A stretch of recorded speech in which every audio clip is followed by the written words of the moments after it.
jena gati? Ali Bekim, a jena gati? Regjia, apo fillojmë podcastin inshallah.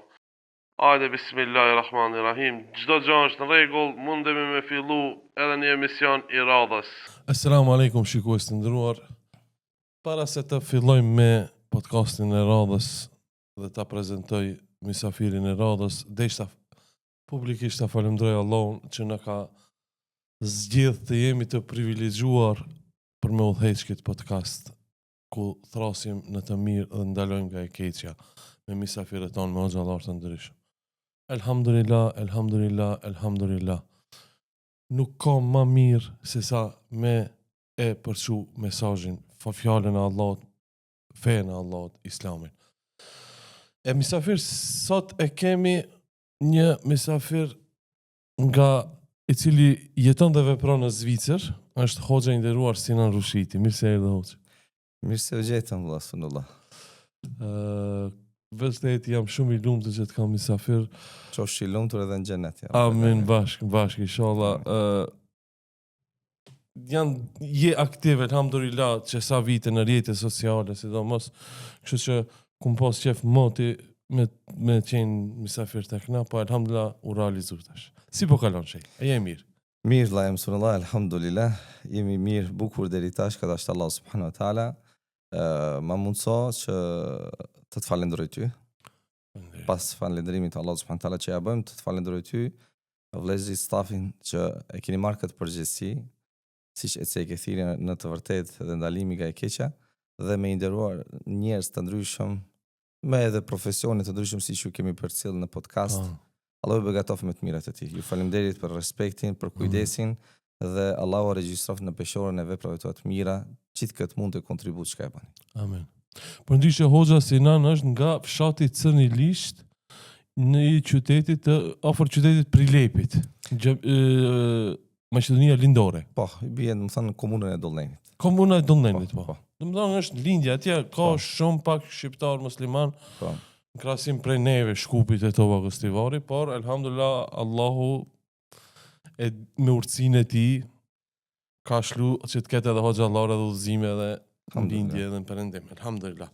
Hoxh, i kum zgjedh 20 postime, ashtu si bëj në përgjithësi me hoxhallar të ndryshëm misafir, që ti komentojmë inshallah. Inshallah, nëse do i madhi Allah. Postimet që i ke po në rrjetet sociale. Ata shkojmë me postimin e parë, ku e keni pas një postim e që thotë kështu: do të vi nga Allahu ajo që do të bëj ti harrosh të gjitha netet kur e lute atë dhe i the: o Zoti im, mos më lër vetëm. Vërtet Allahu nuk e zhgënjen kur atë që shpreson tek ai. Allahu Akbar. Me siguri, vëlla, jam sunullah, ju i keni zgjedhë të postime, masi mendoj me siguri që ju kam pëlqyer. Alhamdulillah, pa dyshim. Shqipje. Dhe shpresoj se këto postime kanë zënë vend në zemrat e motrave vëllezërve tanë anë mban botës, të cilat i kuptojnë dhe shohim se në rrjetet sociale veçanërisht prej kanalit, domethënë në WhatsApp që kam, ka përcjell edhe prej shteteve tjera. Domethënë të cilët i marrin mesazhet dhe i përkthejnë në gjuhën e tyre tashmë, siç ekziston mundësia. Është koha para se ta komentojmë këtë postim, është koha ku njerëzit shumë kanë nevojë për optimizëm, shumë kanë nevojë për fjalë shpresë dhënëse, shumë kanë nevojë për mesazhe që u aqetësojnë zemrat e tyre në kohën kur mëkatet, gjunahet u ka rëndu zemrat. Ky postim vëllai ka të bëjë me shpresën. Një mesazh shpresë dhënës, një mesazh që u bën me dije vëllezërve mu në përgjithësi se edhe nëse vonohet diçka që ti e kërkon për Allahut subhanahu wa taala, nuk do të thotë se ajo nuk realizohet. Allahu azza wa jall ta sjell, ta jep atëherë kur ai e sheh me urtësinë e tij e nevojshme për ty dhe e mirë për ty. Ajo ti kur e do. Sepse ne dëshirojmë dhe natyrshmëria e njeriu është atë se ne dëshirojmë gjërat na vinë më njëherë. Ti kemi më njëherë. Po jo. Do vi atëherë kur masi që vjen mirësi kemi harruar të gjithë vështirësitë që ke pas. Kjo në asaj na ka ndodhur jetën tonë, mas gjithë atyre vështirësive, sprovave, shqetësimeve, Kur Allah subhanahu wa taala ta zaventson, ta kompenzon me mirësin, I haron krejt. Shumë rande kam pas, ama alhamdulillah tash mirë është, u rregullu. Domethënë masi që Allahu e sollat, u rregullu. Harohet krejt. Pa. Andaj lutu, mbështetu, shpreso në Allahu subhanahu wa taala dhe dije I bindur se atë që Allahu azza wa jall e ka caktuar për ty, ajo do të vjen. Ne kur I lutemi Allahut subhanahu wa taala, kemi 3 situata të lutjes. Ajo që kur lutja bëhet dhe ngrihet, ose kërkesa bëhet dhe ngrihet në qiell. Shkon tek Allahu subhanahu wa taala dhe Allahu e pranon dhe përgjigjja vjen mas një ditë, mas një minutë, mas një ditë, mas një orë, mas një javë, mas një muaj, mas disa viteve, nuk e dim, ndoshta mas 10 vjet, mas 20 vjet përgjigjja vjen. Dhe ti habite, ku merr kjo misë? Po kjo erdh për shkak të lutjes, kërkesës që e bën para 10 vite. Tash, e dyta, lutja, kërkesa ngrihet në qiell, por njëtën kohë zbret edhe sprova. Dhe lutja, kërkesa jote është ajo që e shkatron, e largon një sprovë me të cilën ti duhesh të sprovohesh. Allahu akbar. Pra, ajo don Allahu azza xal. Edhe ti tash pret përgjigje për lutjen, kërkesën që e ke bë dhe rezultat nuk ke. Ama ti nuk e din si ti duhesh të ndrojsh jetë me familjen tënde në aksident. Ti nuk e din se ndoshta evladi ndoshta ta humbas. Allahu akbar. Ti nuk e din ndoshta të sprovohet, më thënë, një antar I familjes tënde me kancer. Se ishte një sprovë e caktuar pranë Allahut, por shkaku I lutjes që u bë ishte sebeb që Allahu subhanahu wa taala ta largon çat sprovë. Andaj nuk duhet të dëshpërohemi. Dhe treta, po. që është me rëndësi, ngrihet kërkesa, lutja në qiell. Përgjigje s'ka, rezultate s'ka, për në ahiret, për botën tjetër. A ditë kur këmbët dridhen? A ditë kur këmbët dridhen, në dita më të vështirë, më të madhe, më të rëndë, Dita më e trishtueshme. më e trishtueshme, në dita kur më së shumti do të kemi nevojë, e aty e gjen lutjen, kërkesën tënde që e ke bërë me sinqeritet. Ja ke drejtuar Allahu subhanahu wa taala dhe veç asaj edhe mos me pa rezultat, që ne nuk e dim pse, kjo është urtësia e Allahut, ti shpërblehesh për atë adhurim që e bën. Se ti bën lutje është adhurim, është ibadet. Allahu do të shpërblej, nuk të shpërblen vetëm që të përgjigjet në kërkesën tënde, por gjithashtu të shpërblen edhe për adhurimin që ka e bën. Subhanallah. Sa bujar është Allahu azza wa jall. Sa bujar është. Domethënë, edhe I kërkon, edhe të ep, edhe shpërblen pse I ke kërku. Këtë që vetëm te Allahu. Do më thonë, lutja nuk humb askush ai që bën lutje. Kur nuk humb. Kur? Sepse, do më thonë, për shembull thu, o Allah, ma shëro babën, shembull. Nuk shërohet baba. Po. Ama ti ki bën lutje. Po. Nuk jenë humbje. Po. Si që theve deri tash. Do më thonë, 3 alternativa janë. Ose thua për shembull, o Allah, më shëro. Lutje ndryshme kemi, apo tonë. Pa. Alhamdulillah. Për lutjes nuk ka humbje. Robi Allahut do ta ketë parasysh si besimtar se atë që ja kërkon Allahut dhe me të cilin drejtohet Allahut, ai do të shpërblehet për atë. Vetëm për kërkesën që ka e bën, për lutjen do të shpërblehet. Se lutja është adhurim. Po kripuna. Tash, çfarë rezultati do të vjen? Kur do të vjen? Çfarë momenti do të vjen? Si do të vjen? A do të vjen? Këtë vetëm Allahu e di. Leja Allahut. Allahu është I gjithurti, ai e din kur është e përshtatshme e mirë për ty që Allahu të të përgjigjet, domethënë në lutjen, duan të cilën e ke bërë. E më pëlqej këtu kur që e ke cek, Allahu nuk e zhgënjen kur atë që shpreson tek ai. Nuk ka zhgënjem të Allahut. Mundet këtë robi ta bën. Ne mund ta zhgënjejmë njëri tjetrin. Por Allahu subhanahu taala nuk e zhgënjen robin e tij. Se Allahu subhanahu nuk e ka krijuar robin që ta zhgënjen, nuk e ka krijuar që ta dënon, nuk e ka krijuar që ta ndëshkon, nuk e ka krijuar se nuk e don, nuk e ka krijuar dhe ta lën anësh. Por e ka krijuar dhe Gjoheri I thot, më thirrni mu se unë jam afër juve. Ud'uni astajib lakum, më thirrni, unë do ju përgjigjem. Haj na thret neve që ne ta lusim atë. Çfarë interesi ka fuqi ploti që ne ta lusim Allahun azza wa jall? Hiç as pak, por këtu dëshmohet bujaria, dëshmohet dashuria e robin, dashuria e Allahut ndaj robërve të tij. Allahu si krijues I do shumë robrit të tij, edhe sepse robrit janë shumë mëkatar. Dikush pikërisht për këtë doshta të them, dikush thot kam shumë mëkate andaj edhe nuk lutem, se s'mi pranon lutjet Allahut për shkak mëkateve të mia. Bash se ke shumë mëkate duhet lutesh. Allahu. Bash se ke shumë mëkate duhet lutesh për shkak se nëse e merr për shembull ajetin kuranor që Allah subhanahu wa taala e ka vendu mes ajeteve të agjerimit në surën Bakara. Wa idha sa'alaka ibadi anni fa inni qarib. Se sahabët i kanë thënë ja Rasulullah, a është Zoti ynë afër që ta thrasim me zë të ulur, apo është larg që ta thrasim me zë të lartë të bërtisim? Edhe vjen ky ajet kuranor ku Allah subhanahu wa taala thot wa idha sa'alaka ibadi, nëse robrit e mi ty të pyesin për mua se ku jam, thuaj se unë jam afër. S'ka nevojë me vërtit, s'ka nevojë me ngrit zërin, unë jam afër, e u përgjigjet.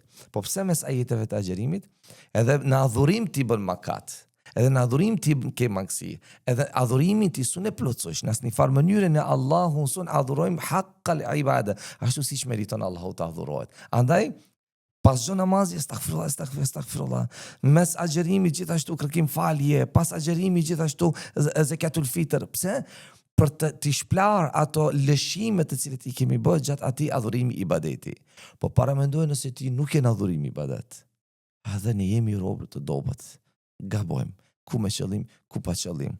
Milion herë, jo një herë, si që thot Sheikhu Thejmini, milion herë ti më katu Allahun me të njëjtin mëkat, ti milion herë ki me bë tauba.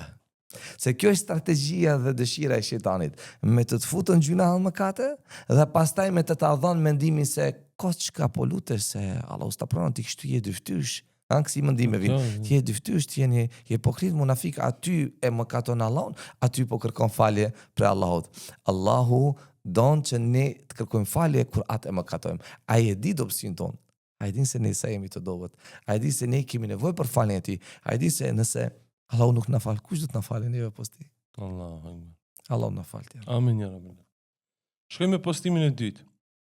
Sa e dhimbshme është një jetë e kaluar në mashtrimin e kësaj bote, një vdekje që të gjenë në pakujdesi ndaj Allahut, një kthim tek ai i mbushur me pendim dhe një qëndrim para tij në ditën e gjykimit pa asnjë justifikim. Subhanallah. Vërtet është e dhimbshme me kalu një jetë në mashtrimin e kësaj bote. Të gjithë mashtrohemi. Kjo botë është mashtruese. Kurth është vend të argëtimeve, vend për me u knaq, me i knaq epshet, kështu me radh. Jo gjukush ka pas mundësi që ta jeton jetën sipas asaj siç dëshiron dhe për të cilën Allahu e ka krijuar robin e tij. Fatkeqësia më e madhe është kur robi jeton por nuk dim pse jeton. Fatkeqësia më e madhe është kur robi han pin, po nuk dim pse han pse pin. Fatkeqësia më e madhe është kur robi jeton, por jeton një jetë si kafshët, pa pasur dallim nga kafshët. Pse? Për shkak se veprimet e tij u përngjajnë veprimeve të kafshëve. Fjalët e tij janë fjalë jo njerëzore. Mohabetet e tij janë mohabete shqetësuese. I pa përshtatshëm për asnjë mexhlis, për asnjë shok. Një person që e ka marrë, e ka kuptuar jetën vetëm bon çka don si don. Por nuk është kjo për të cilën Allahu subhanahu wa taala ka krijuar robin e tij. Ose një thënie gjigante nga Ibn Xhauzi, Allahu e mëshiroft. Ta lexojmë. Domethënë kështu Pra është një postim që e kam postuar, po? Po, postim nga Ibn Xhauzi, Allahu e mëshiroft, ama mua më ka pëlqyer shumë. Është pak sa e gjatë, po vërtet meriton më u lexu. Atëherë kështu thot. Sa e dhimbshme është një jetë e kaluar në mashtrimin e kësaj bote, një vdekje që të gjenë në pakujdesi ndaj Allahut, një kthim tek ai i mbushur me pendim dhe një qëndrim para tij në ditën e gjykimit pa asnjë justifikim. O njeri, përftiroje veten në një cep të xhehenemit, duke qarë pa fund, ndërsa dyert janë të mbyllura dhe nuk ka rrugdalje. Errësira të rrethon nga çdo anë, nuk ka mik që të ngushëlloj, as shok që të lehtësoj dhimbjen, nuk ka gjumë që të sjellë qetësi, as çast pushimi nga dënimi, është një vetmi, pikëllim dhe vuajtje që nuk marrin fund. Prandaj para se të vijë dita kur pendimi nuk të ketë më dobi, ktheu sinqerisht tek Allahu, pendohu për mëkatet dhe përgatitu për takimin me të. Ibn Xhauzi, Allahu e mëshiroft, thënie tepër që ta dridh zemrën. Ktheu Allahu. Dikush do thotë është një thënie trishtuese, frikshme dhe po na friksoni. Po. Apo. Dhe për shumë komenteve që i shohim i gjejmë rrjetet sociale kur postojmë diçka që qëllimi është me zgju njerëzit nga ky gjumë i thellë, ata normal e keq kuptojnë, keq interpretojnë edhe pasaj pasojnë më thënë sharjet, ofendimet të rrjetet sociale. Ju po na friksoni, thënë. Jo po na Atë friksoni. njëjtit shohin horror filma. Horror filma nuk është problem. Filma do më thënë si shtave që me të vërtet nuk i lan rahat as gjumë bëjnë rahat pastaj. Nuk është problem ajo, por me u kujtu, se kam vrejt për shembull, subhanallah, nëse postoj diçka që ka bëjmë me shpresën dhe një shpresë për optimizmin, njerëzit i duan një lutje e thjesht, edhe se sipas pëlqimeve kupton se E qartë është. e merr atë mesazhin. Po hajde disa herë do postoj diçka, do ta postoj varrin. Do ta postoj Që është realitet, nuk është imagjinat. Jo, është imagjinat. Është një realitet që çdo kush do ta pritet. Po. Edhe ikë nuk ka. Ama a e postove varrin, a postove një thënie, një mesazh, një jetë kuranor, një hadith në lidhje me vdekjen, pasojnë çka shaharjet, fyerjet, ofendimet, se ju s'keni gjë tjetër pos kësaj. Prandaj e ceki këtë se dikush do thotë kjo është një thënie trishtuese, është kjo po na frikson. Jo.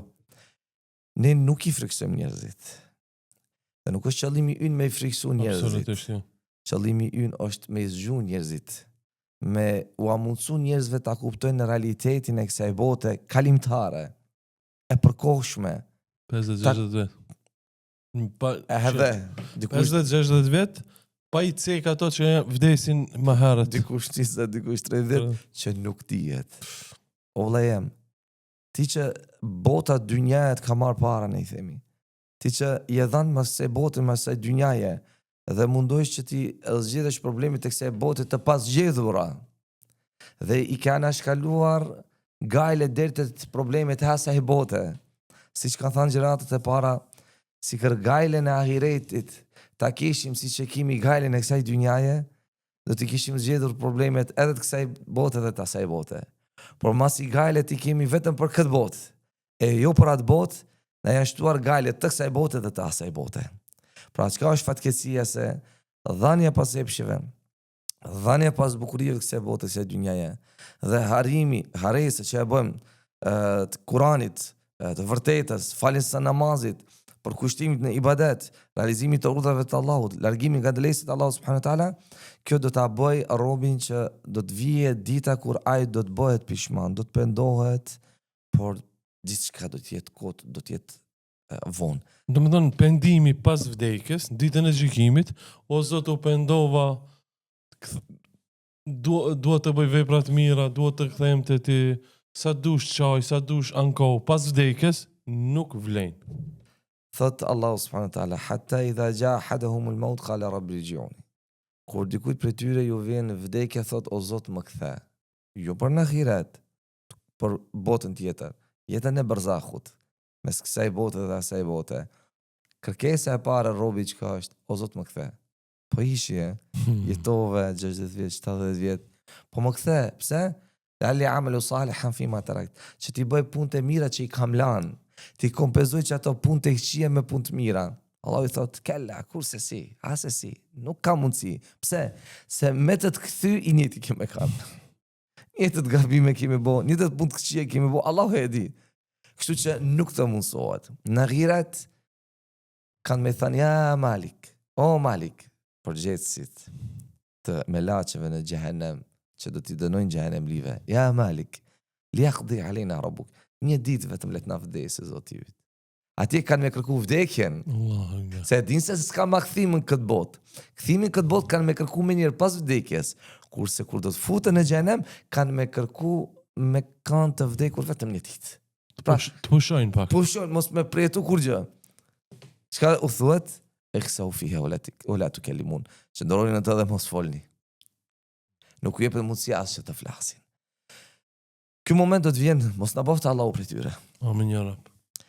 Ky moment do të vjen, sepse ne jemi në një rrugtim me një drejtim pa kthim.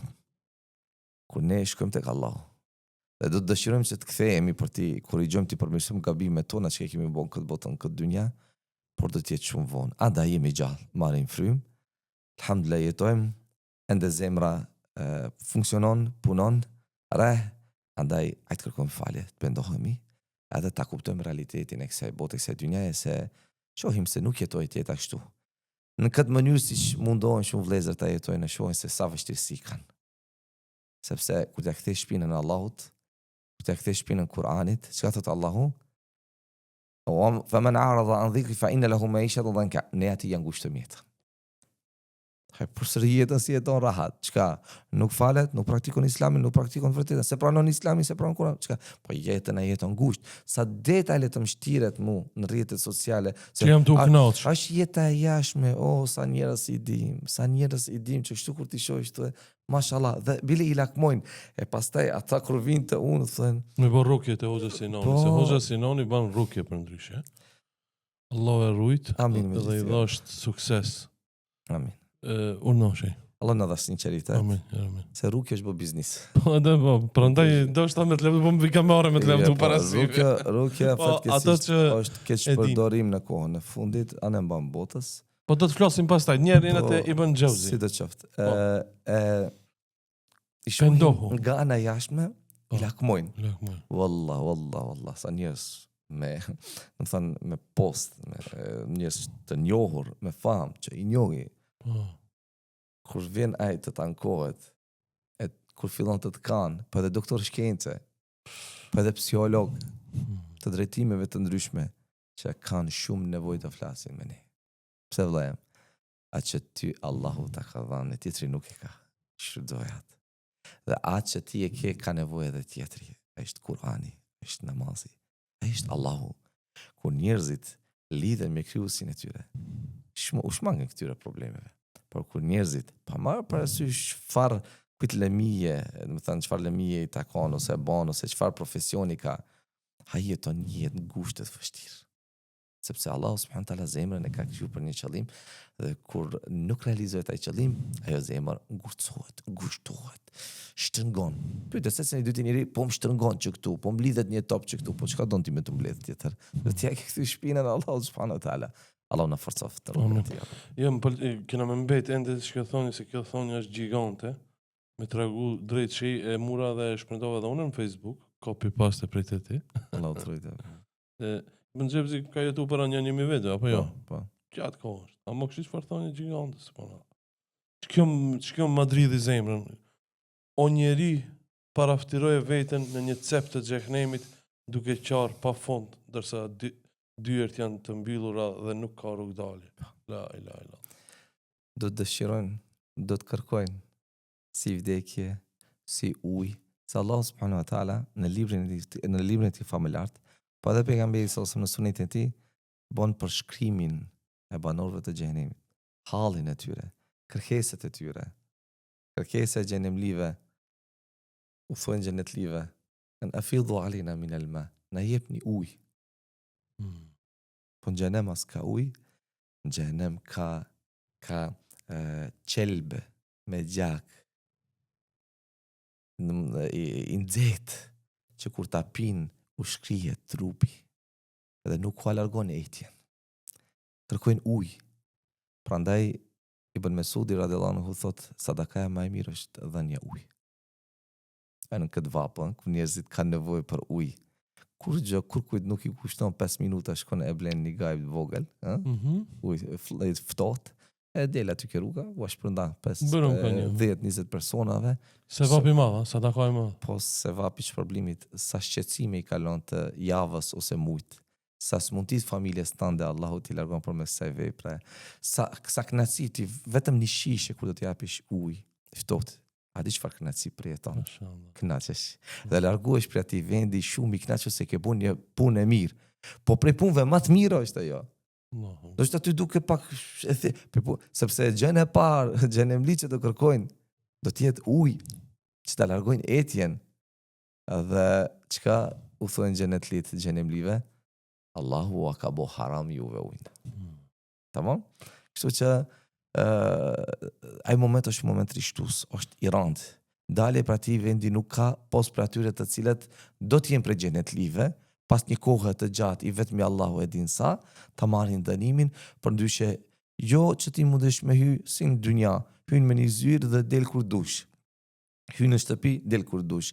Hyn me një vend ku ma dalis. Fute një njeri 24 orë me një dhomë, edhe mbyllë dritët. 24 orë, mbyllë dritët, mos ke dritë në dhomë, mbyllë derën, edhe shif pastaj si do të reagon. 24 orë. Në një ersir, po këtë botën këtë dynja. Po ersira e se bote në gjenem. Errësira të rrethon nga çdo anë. Nga çdo anë. Do t'i bën Xheuzi. Se drita e besimtarëve do të jetë, në thënë, pjesët e trupeve të tyre me të cilën e kanë dhuru Allahu subhanahu wa taala. Po xhenemli do t'i mbulon errësira për gjithë anëve. Pse? Por shkak se kanë pranuar dritën në këtë botë. Kanë dash me jetu në errësirë. E kanë dash errësirën. Kanë dash me vepru sipas errësirës. Edhe njeriu kur mëkaton, Allahu don që të jetë në errësirë. Se e din se ka një krijues, po nuk don që ti kush ta shikon. E kështu që do ta kaplon errësira e përhershme në atë botë kur mos shikon dritë. Në xhehenem nuk ka mik që të ngushlloj, as shok që të ta lehtësoj dhimbjen. Po. Për shembull këto në burgje se në sprova ndryshme vën dikush të afrabe se ka më bën mirë, hajde, e bën një mohabet, heket pak mërzia. Po. Sa do të jetë tragjedia në këtë. Ama xhenem Gjennem al-akhillau yawma idhin ba'duhum li ba'd adu. Në atë ditë të dashurit me kanë armik të njëri tjetrit. Gjennem, waliyadhu billah, nëse dy shokë të dy janë gjennemli, kanë me akuzu njëri tjetrin. Kanë me thanë, Rabbana haula yadhalluna, fatihim adhaban dhi'fan min an-nar. O Zoti ynë, ata na devijuan. Shtohet azabi dy fish. Qale li kulli dhi'f walakin la ta'lamun, thot Allah, për të dy palë dy fish, për ju nuk e dini. Pra shoku më i afërt nuk ka me të ngushëllu xhenem, por ka me të akuzu dhe ka me kërku për Allahu që Allahu me të ashtu azabin në atë botë. Domethënë, s'ka gjithmonë flasmi sipas Kuranit dhe Sunetit, edhe ju që komentoni ai nikon ju në xhenem, ai nikoni në xhenet, ndrojeni kanalin, kishini diçka tjetër. Ne flasmi për musliman. S'ka shoqëri në xhenem. Hajde të mbledhemi këtu edhe i na të vujt bashk. Apo jo, hoq? Sipas s'ka shok në xhenem. Nuk ka shok në xhenem, se çdo kush e merr azabin, dënimin e merituar dhe nuk ka kohë, nuk do të ketë takim si në xhenet që do të takohen xhenetlit. Edhe do të kënaqen në mirësitë begatitë Allah subhanahu taala. Por në xhenem çdo kush do ta merr azabin e merituar pa ndërprej, pa unal. Dhe në jetë ti nuk mundesh me u taku me dikë që uren, e akuzon dhe kërkon të keqen për të. Kjo do të jetë vetëm në xhenem, ku e gjithë e keqja e kësaj bote do të ngrumbullohet, do të bëhet atje. Çika sa bukur e sqaron Ibn Xheuzi, thot nuk ka gjumë që të sjell qetësi as çast pushimi nga dënimi në xhenem. Se s'ka gjumë. S'ka për shembull sot gjithë ditën i na djegi, na kena vujt, hajde shtë shkena të flenë. Ose të pushojve pa. Se e cekëmat kanë me kërku. Allah i na rujt, se nuk ka puna i gare, xhenemi, Allahu na rujt, subhanallah. Kanë me kërku banor të xhenemit, si e cekëma jetin kuranor, kanë me kërku me pushu, me qenë të vdekur një ditë. Kanë me kërku, kanë me pas që dëshirë, por është e pamushme, nuk do të ekziston. Pra azabi, dënimi do të jetë pa ndërprerje. Bëhet fjalë një dënim, një azab pa ndërprerje, pa caktuar vite kohë, s'ka. Subhanallah, a kjo është inteligjenca, a kjo është aftësia, a kjo është urtësia e një robi që e din se këtë botë është për disa vite dhe nuk e dim deri ku, edhe pastaj me ja mundsu vetit ta merr dënimin e Allahut përjetshëm për herë. A kjo është urtësia? Allahu na falte në uzoft rrugën e drejtë, ja Rab. Amin, amin, amin. Kjo pro ishte thonja e Ibn Xheuzit, Allahu e mëshiroft. Amin, ja Rab. Me siguri ka thonë, jo me siguri, po sigurisht e ka thonë me gjithë zemër që edhe mia vite pas se kishim thënë nëse se kishte thënë me gjithë zemër, ishte zhduk ajo. Ishte zhduk thonë. Ka qenë i sinqert në atë thënie dhe kjo do të ekziston deri kiamet. Amin. Ja, ende jam të kjo thonja. Nuk du me dollë të pika tjetër pa e kri mirë. Nuk është problem, vazhdojmë çka të kalëm për shtypje. Ibn Xheuzi thot, në xhehenem është një vetmi, pikëllim dhe vuajtje që nuk marrin fund. Jemi mësuar në këtë dunjë me plot pikëllime, me vuajtje. Vuan djali i ri për një vajzë. Vuan vajza e re për një djalë. Vuan dikush në burg, vuan dikush nga varfëria. Pikëllime, strese në gjithandej. Po në xhehenem Vuajtjet e kësaj bote janë të përkohshme. Dhe dikush i konsideron vuajtje, dikush i konsideron mëshirë, rahmet dhe pastrim. Ai i cili beson në krijuesin e tij, beson në urësinë e tij, në forcën e tij. Ai din se Allahu fuqiploti ka sprovuar njerëzit më të mirë që këmbët e tyre kanë hequr mbi rrezullin toksor, e do të na sprovon neve dhe të tjerët dhe nuk themi unë vuaj. Po themi alhamdulillah, jam i sprovuar. Por me këtë sprovë unë pajtohem dhe kënaqem me vullnetin e Allahut. Ai i cili nuk pajtohet me vullnetin e Allahut dhe nuk e kupton këtë si rahmet, mëshirë, pastrim prej mëkateve, atëherë vuajtja e tij do të jetë e përhershme në botën tjetër në një vetmi të pa imagjinueshme. Me nejt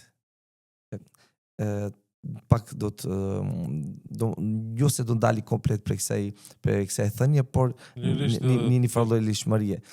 E shihni njerëzit të cilët vujnë nga vujtet shpirtërore, natë depresioni, njerëz të cilët nuk dëshirojnë kontaktin me njerëzit tjerë, dëshirojnë vetmin, dëshirojnë dhomën e mbyllur tërë në errësirë pa pastër, jo bisedë me njerëzit, jo muhabet me familjarët e vet. Pse?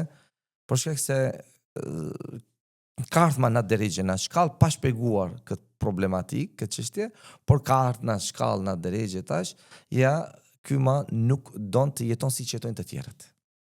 E kjo është e rëndë. Nëse unë tash thon vëlla sunullah, hajde ri tash ti dhom edhe a di se ka njerëz me vite nuk dalin prej dhome. Vite kalon nuk dalin prej dhome. Edhe suni nxjerrin. Suni nxjerrin. E kanë problem, plus edhe me usjell njerëz, ti kemi qenë dikë, kam i këndu Kur'an disa jetë për një kohë, ta merr mendja se me vite është u kaluaj, ka nevojë për një të madh. Dhe tash më thanë unë, tash do të lam ty me një dhomë, kimë nejt një 10 vjet, na dhomë vet. A kishe pranuar këtë? Jo. Në asnjë farë mënyre. Pse? Për shkak se Allahu subhanahu wa taala të ka krijuar të jetosh në dritë me njerëz i buzëqeshur, duke të ndihmu, duke ngrënë, duke pi, duke jetu jetën tënde, ashtu siç na ka krijuar dhe për cilën na ka krijuar Allah subhanahu wa taala. Ama me këtu vetëm në errësirë është diçka e papranueshme, sepse errësirën e varrit e kemi frikë. Errësirën e detit e kemi frikë, errësirën e barkut e kafshë e kemi frikë, errësirën e ahiretit e kemi frikë, errësirën e xhehenemit e kemi frikë. Errësira si errësirë është e keqe. Dhe prandaj Allah subhanahu wa taala ka përmend këtë cek, po gjithashtu edhe dietarët dëgjojmë, lexojmë, shohim se si po na zgjojnë nga gjumi i thellë, nga një errësirë pafund. Masi që ne nuk dëshirojmë errësirën e kësaj bote për një kohë të caktuar. Si ti robi Allahut për disa gjuna, se për një gjuna pajtohesh që ti ta meritosh dhe të jetojsh dhe të dënohesh një errësirë e papërshkrueshme, pa imagjinueshme dhe e përhershme? Jo. Robi që ka pak aftësi, pak mençuri, pak akël, pak mend që funksionon truri, do të ndalo për 10 vjet, tash për një gjuna për 5 minuta, 10 minuta, që do ta mëkatoj Allahun subhanahu wa taala. Unë do të jem në atë errësirë e përhershme? O Zotrum, o Zot, na ruaj në dritën tënde e përhershme, e mos na bëj për atyre të cilët do të jenë në errësirën që është pafund. Allahu na ruaj nga xhenemi, ja Rab. Amin, ja Rab. Po, vazhdoj me postimin e radhës, i cili thot kështu dhe shumë pëlqej kjo. Një burr qëndroi për një kohë të gjatë para urrës sepse kishte frikë ta kalonte. Kur më në fund e kaloi, kuptoi se frika e tij ishte shumë më e madhe se vetë lumi. Shpesh pengesat më të mëdha nuk janë në realitet, por në mendjen tonë. Fatkeqësisht të përgjithësi vëllezër motra ka që i kuptojnë këto postime ose domethënien e këtyre postimeve, por kemi edhe për vëllezërve motrave të cilët nuk i kuptojnë domethënien e postimeve dhe ndjej keqardhje për atë, prandaj edhe pastaj kemi komente negative, sharje fyerje, ku ata pastaj pendohen. Pendon, u vjen keq, bëhen pishman, pse? Për shkak se kur e kupton pastaj atë realitetin dhe domethënien e atij postimi, atij teksti, kupton se nuk është ashtu. Pra, normal mirë është çdo herë të kërkohet domethënia, kuptimi i domethënies së postimeve, pa paragjykuar, pa menduar keq për ata të cilët mundojnë të ta ushqejnë shpirtin, zemrën me optimizëm, në kohën kur pesimizmi ka kapluar gjithçka. Lumejt ose lumin e madh ne e krijojmë. Si e krijojmë? Pra, e keni lum të madh që njeriu duhet ta kalon, por për ta kaluar e ka urën. Besoj se kalimi ose hapi që do ta marrë për ta kaluar lumin, duke ecur në urë, është shumë më i lehtë se sa lumi. Ama problemi është se vetë njeriu ja randon jetën vetveti duke nëse bëj këtë kam e ndodhur kështu. Po, ama njerëzit çka kanë me thënë? Po, ama nëse do të së murem. Domethënë, duke menduar për gjëra që nuk janë realitet, e lën atë që është realitet. Mundet lumë hiç mos me pas. Është tha, ura ekziston. Nuk e kalon urën duke menduar se lumi është shumë i madh. Pse? Mendon, kam e ndodh kjo, po çka kam e thënë njerëzit, jo, kjo është gabim, jo mendoj se kështu. Pra, mendon imagjinata, mendime negative të ndryshme që ja shtrëngojnë, ja ngushtojnë jetën dhe ka vështirë ta marrë hapin për ta kaluar urën, që është diçka shumë e lehtë. Kur e merr hapin për ta kaluar urën, e kupton se kalimi ose hecja në urë ishte shumë më e lehtë se sa lumi që ai e krijoi. Pra, ju themi vëllezërve, motrave, mbështetu në Allahun para se gjithash. Mos prano mendimet negative, gjoher mendimet negative sulmoj me mendime pozitive, masi që mbështetesh fort në Allahun subhanahu wa taala, edhe dije se kur gjë nuk ndodh në këtë botë përpos se me vullnetin dëshirën e Allahut, siç thot Allahu në Kur'an, qul la yusibana illa ma kataba Allahu lana. Thuaj neve nuk na godet kur gjë tjetër posa asaj që ka saktuar Allahu për ne. Pik. Allah e ruajt. Kemi postimin e radhës.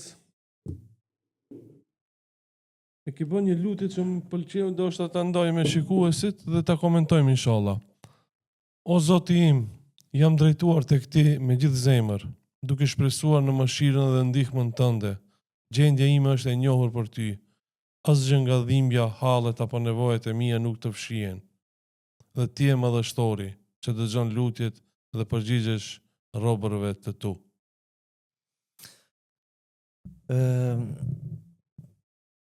Kur i drejtohemi Allahut subhanahu wa taala, i drejtohemi me zemër. Absolut. Dhe Allahu e di se çka ka në zemrët tona. Një gjë të cilët njerëzit nuk e dinë. Dhe Allahu s'ka nevojë bile ti thuash se çka ke ti në zemrën tënde, sepse Allahu atë di. Por njerëzit janë ata të cilët ka nevojë, ata që e dëshirojnë të tregojnë çka ke, pse, çka gjet, pse, kështu me radhë. Por te Allahu subhanahu wa taala jo. Andaj, të mjafton ty që ti kur i drejtohesh Allahut me një zemër të pastër, me një lutje të sinqertë dhe ja drejton nevojat e tua Allahut subhanahu wa taala dhe prej tij kërkon. Dije se Allahu është ai i cili do të ndihmon. Dhe kjo lidhet me atë postimin e parë, të cilën e komentuam. Ti vetëm drejtohu Allahut, kërko prej tij, mbështetu në Allahun azza wa jall, i bindur se Allahu ka me të përgjigj. Asota nesër, pas nesër. Kjo është një çështje që i takon vetëm Allahut subhanahu wa taala. Ama Allahu e di çka ke ti në zemrën tënde. Dhe s'ke nevojë ti të tregosh tash njerëzve çka ke në zemrën tënde. Gjithashtu, nevojat mund të jenë nevoja të cilët nuk kanë të bëjnë me gjuna, me mëkat, me haram. Por ndoshta është diçka që ta randon zemrën, shpirtin, është edhe gjuna. Ti s'ke më u tregu njerëzve çfarë gjunai, çfarë mëkati, çfarë harami ti ke bë. Prandaj drejtoj Allahu subhanahu wa taala me zemrën tënde, kërko prej tij që të ndihmon, që të ta lehtëson dhe zemrën të ta pastron. Në shumë mirë ke thënë, gjendja ime është e njohur për ti, ja Allah. Ai e din. S'ka nevojë as të shprehësh. Domethënë, vetëm syt kur i ngren përpjet ka qell, Allahu e din. Allahu e din. Ti edhe pa bonjet, Allahu e di se ti çka dëshiron. Allahu gjithçka di për ne.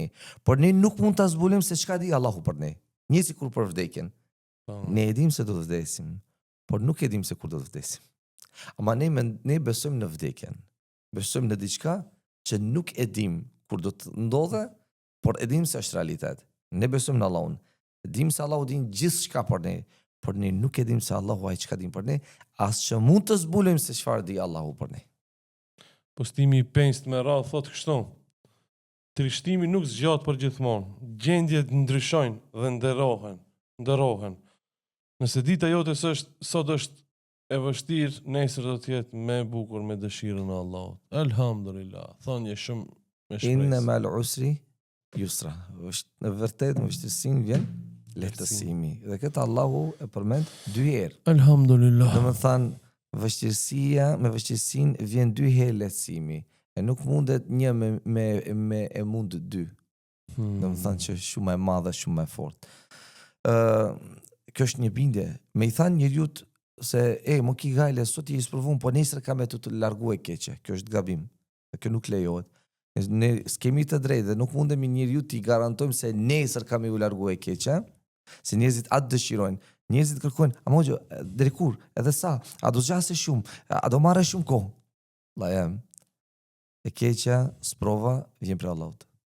Dhe Allahu është ai cili e largon. I bindur se kjo vështirësi nuk ka ardhur vetëm.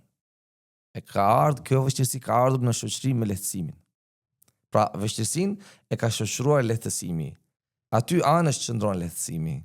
Tash ka kapluar vështirësia. Tash vjen momenti kur lehtësimi e largon vështirësinë. Edhe ty ma të kaplon lehtësimi. Por kur, a nesër apo këtë nuk i dim.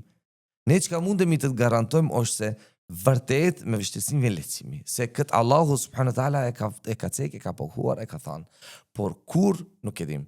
Andaj shtetun Allahu na subhanahu i bindur se ka me të largu e keqja, u sprovuan njerëzit më të mirë, u sprovuan pejgamberët, por pas gjë vështirësie, pastaj Allahu subhanahu wa taala u asolli fitoren, u asolli, domethënë të mirën, mirësitë dhe pastaj u rahatuan. Po rahatllëk i pirshëm është në xhenetin e Allahut azza wa jall. Ktu s'ka rahatllëk. Po që këtë temën e sprovës dhe të sprovuarit e kam favorit. Gjithmonë du me bisedu për këtë temë. Bile, as të ndërës se di është lejohet me thonë, po nëse kisha mujt e kisha formu një shoqat për të sprovuarit. Jo ti dhe të gjithë këtë qef, këtë dëshire kanë. Sepse edhim se ma balat se Po vazhdo. këtë qef, këtë dëshire kanë përgjithësi të gjithë, sepse ta shumë randë vështirë e kimi të përballojmë sprovat. Po. E kimi randë për shkak se jetojmë në një kohë ku të këqijet e keqe ka marrë hof. Zemrat janë dobësu. Imani është dobësu. Mëkatet janë shtu. Lishmëria me Allahun është paksu, është dobësu. Edhe kur imani dobësohet, sprova palesa me kanë e vogël, palesa të jetë e vogël, ty duket e madhe. Ama kur imani është i fortë, prandaj sahabët dhe gjeneratët e para se ka pas problem. Ibn Abbasit i vjen lajmi i ka vdekë vladi. Ka qenë mbi ideve, në zryp për ideve si falë 2 rekat namaz dhe thot inna lillahi wa inna ilaihi rajiun, të Allahut jemi dhe të Allahu do të kthehemi. Kështu kanë vepruar ata se kanë pas vështirë, janë pajtuar, kanë ditë se prej kuve ne suni përvallojmë këtë gjëra. Kjo është realiteti. Shmendmi. E pak më na usmu vladi, u kryu puna. Shmendmi, shkrimi për toke. Po kjo pse? Kjo flasi profet vetin pastaj për të tjerët. Kjo dëshmon adopsinë e imanit ton. Dëshmon se ne vështirë rande kemi të përballojmë me këto sprova që janë shumë të vogla në esencë në realitet. Prandaj tash çdo kush ka nevojë të flasë për sprovat. Çdo kush ka nevojë ta ngushëllojmë për ndonjë sprovë me të cilën është sprovuar. Por para kësaj që ja kisha bashkangjit është biseda për imanin.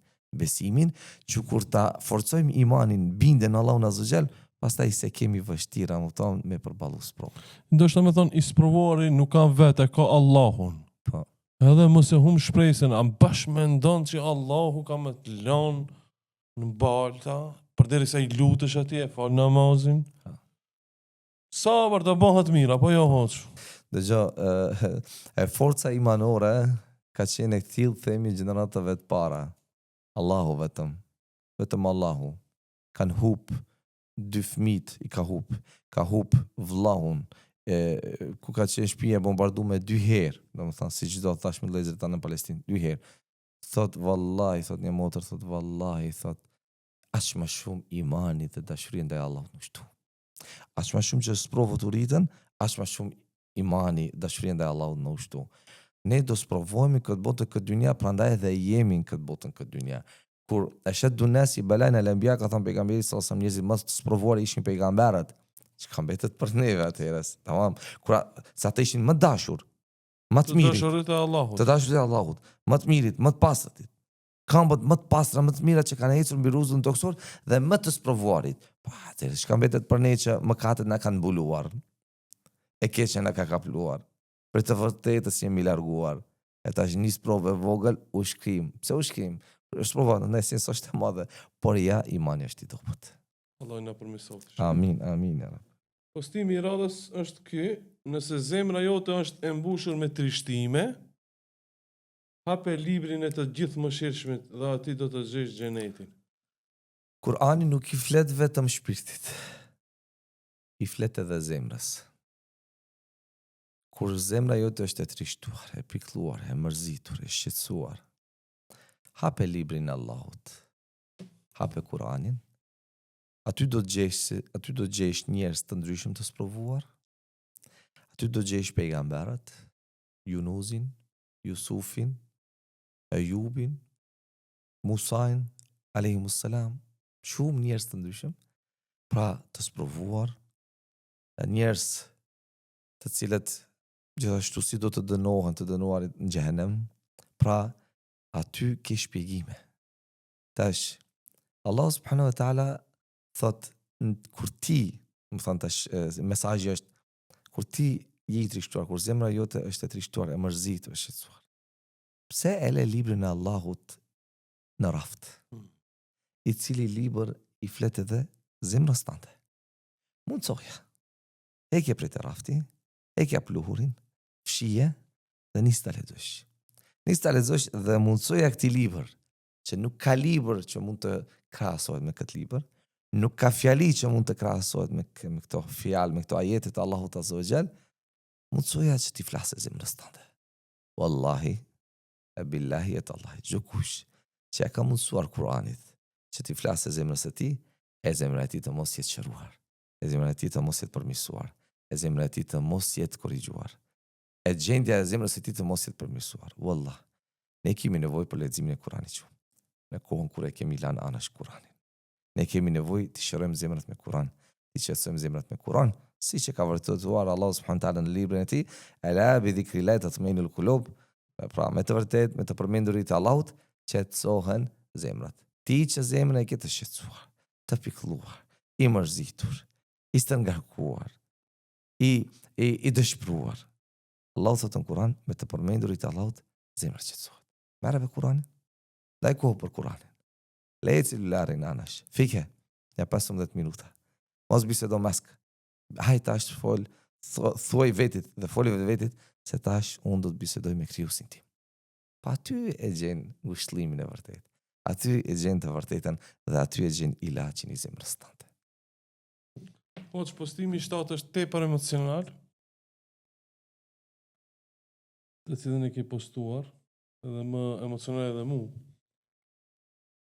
Keni thënë kështu, malli për ti ma copton zemrën o nëna ime. Allahu të mëshiroft, të falë dhe në bashkoft në Firdeusin e lartë.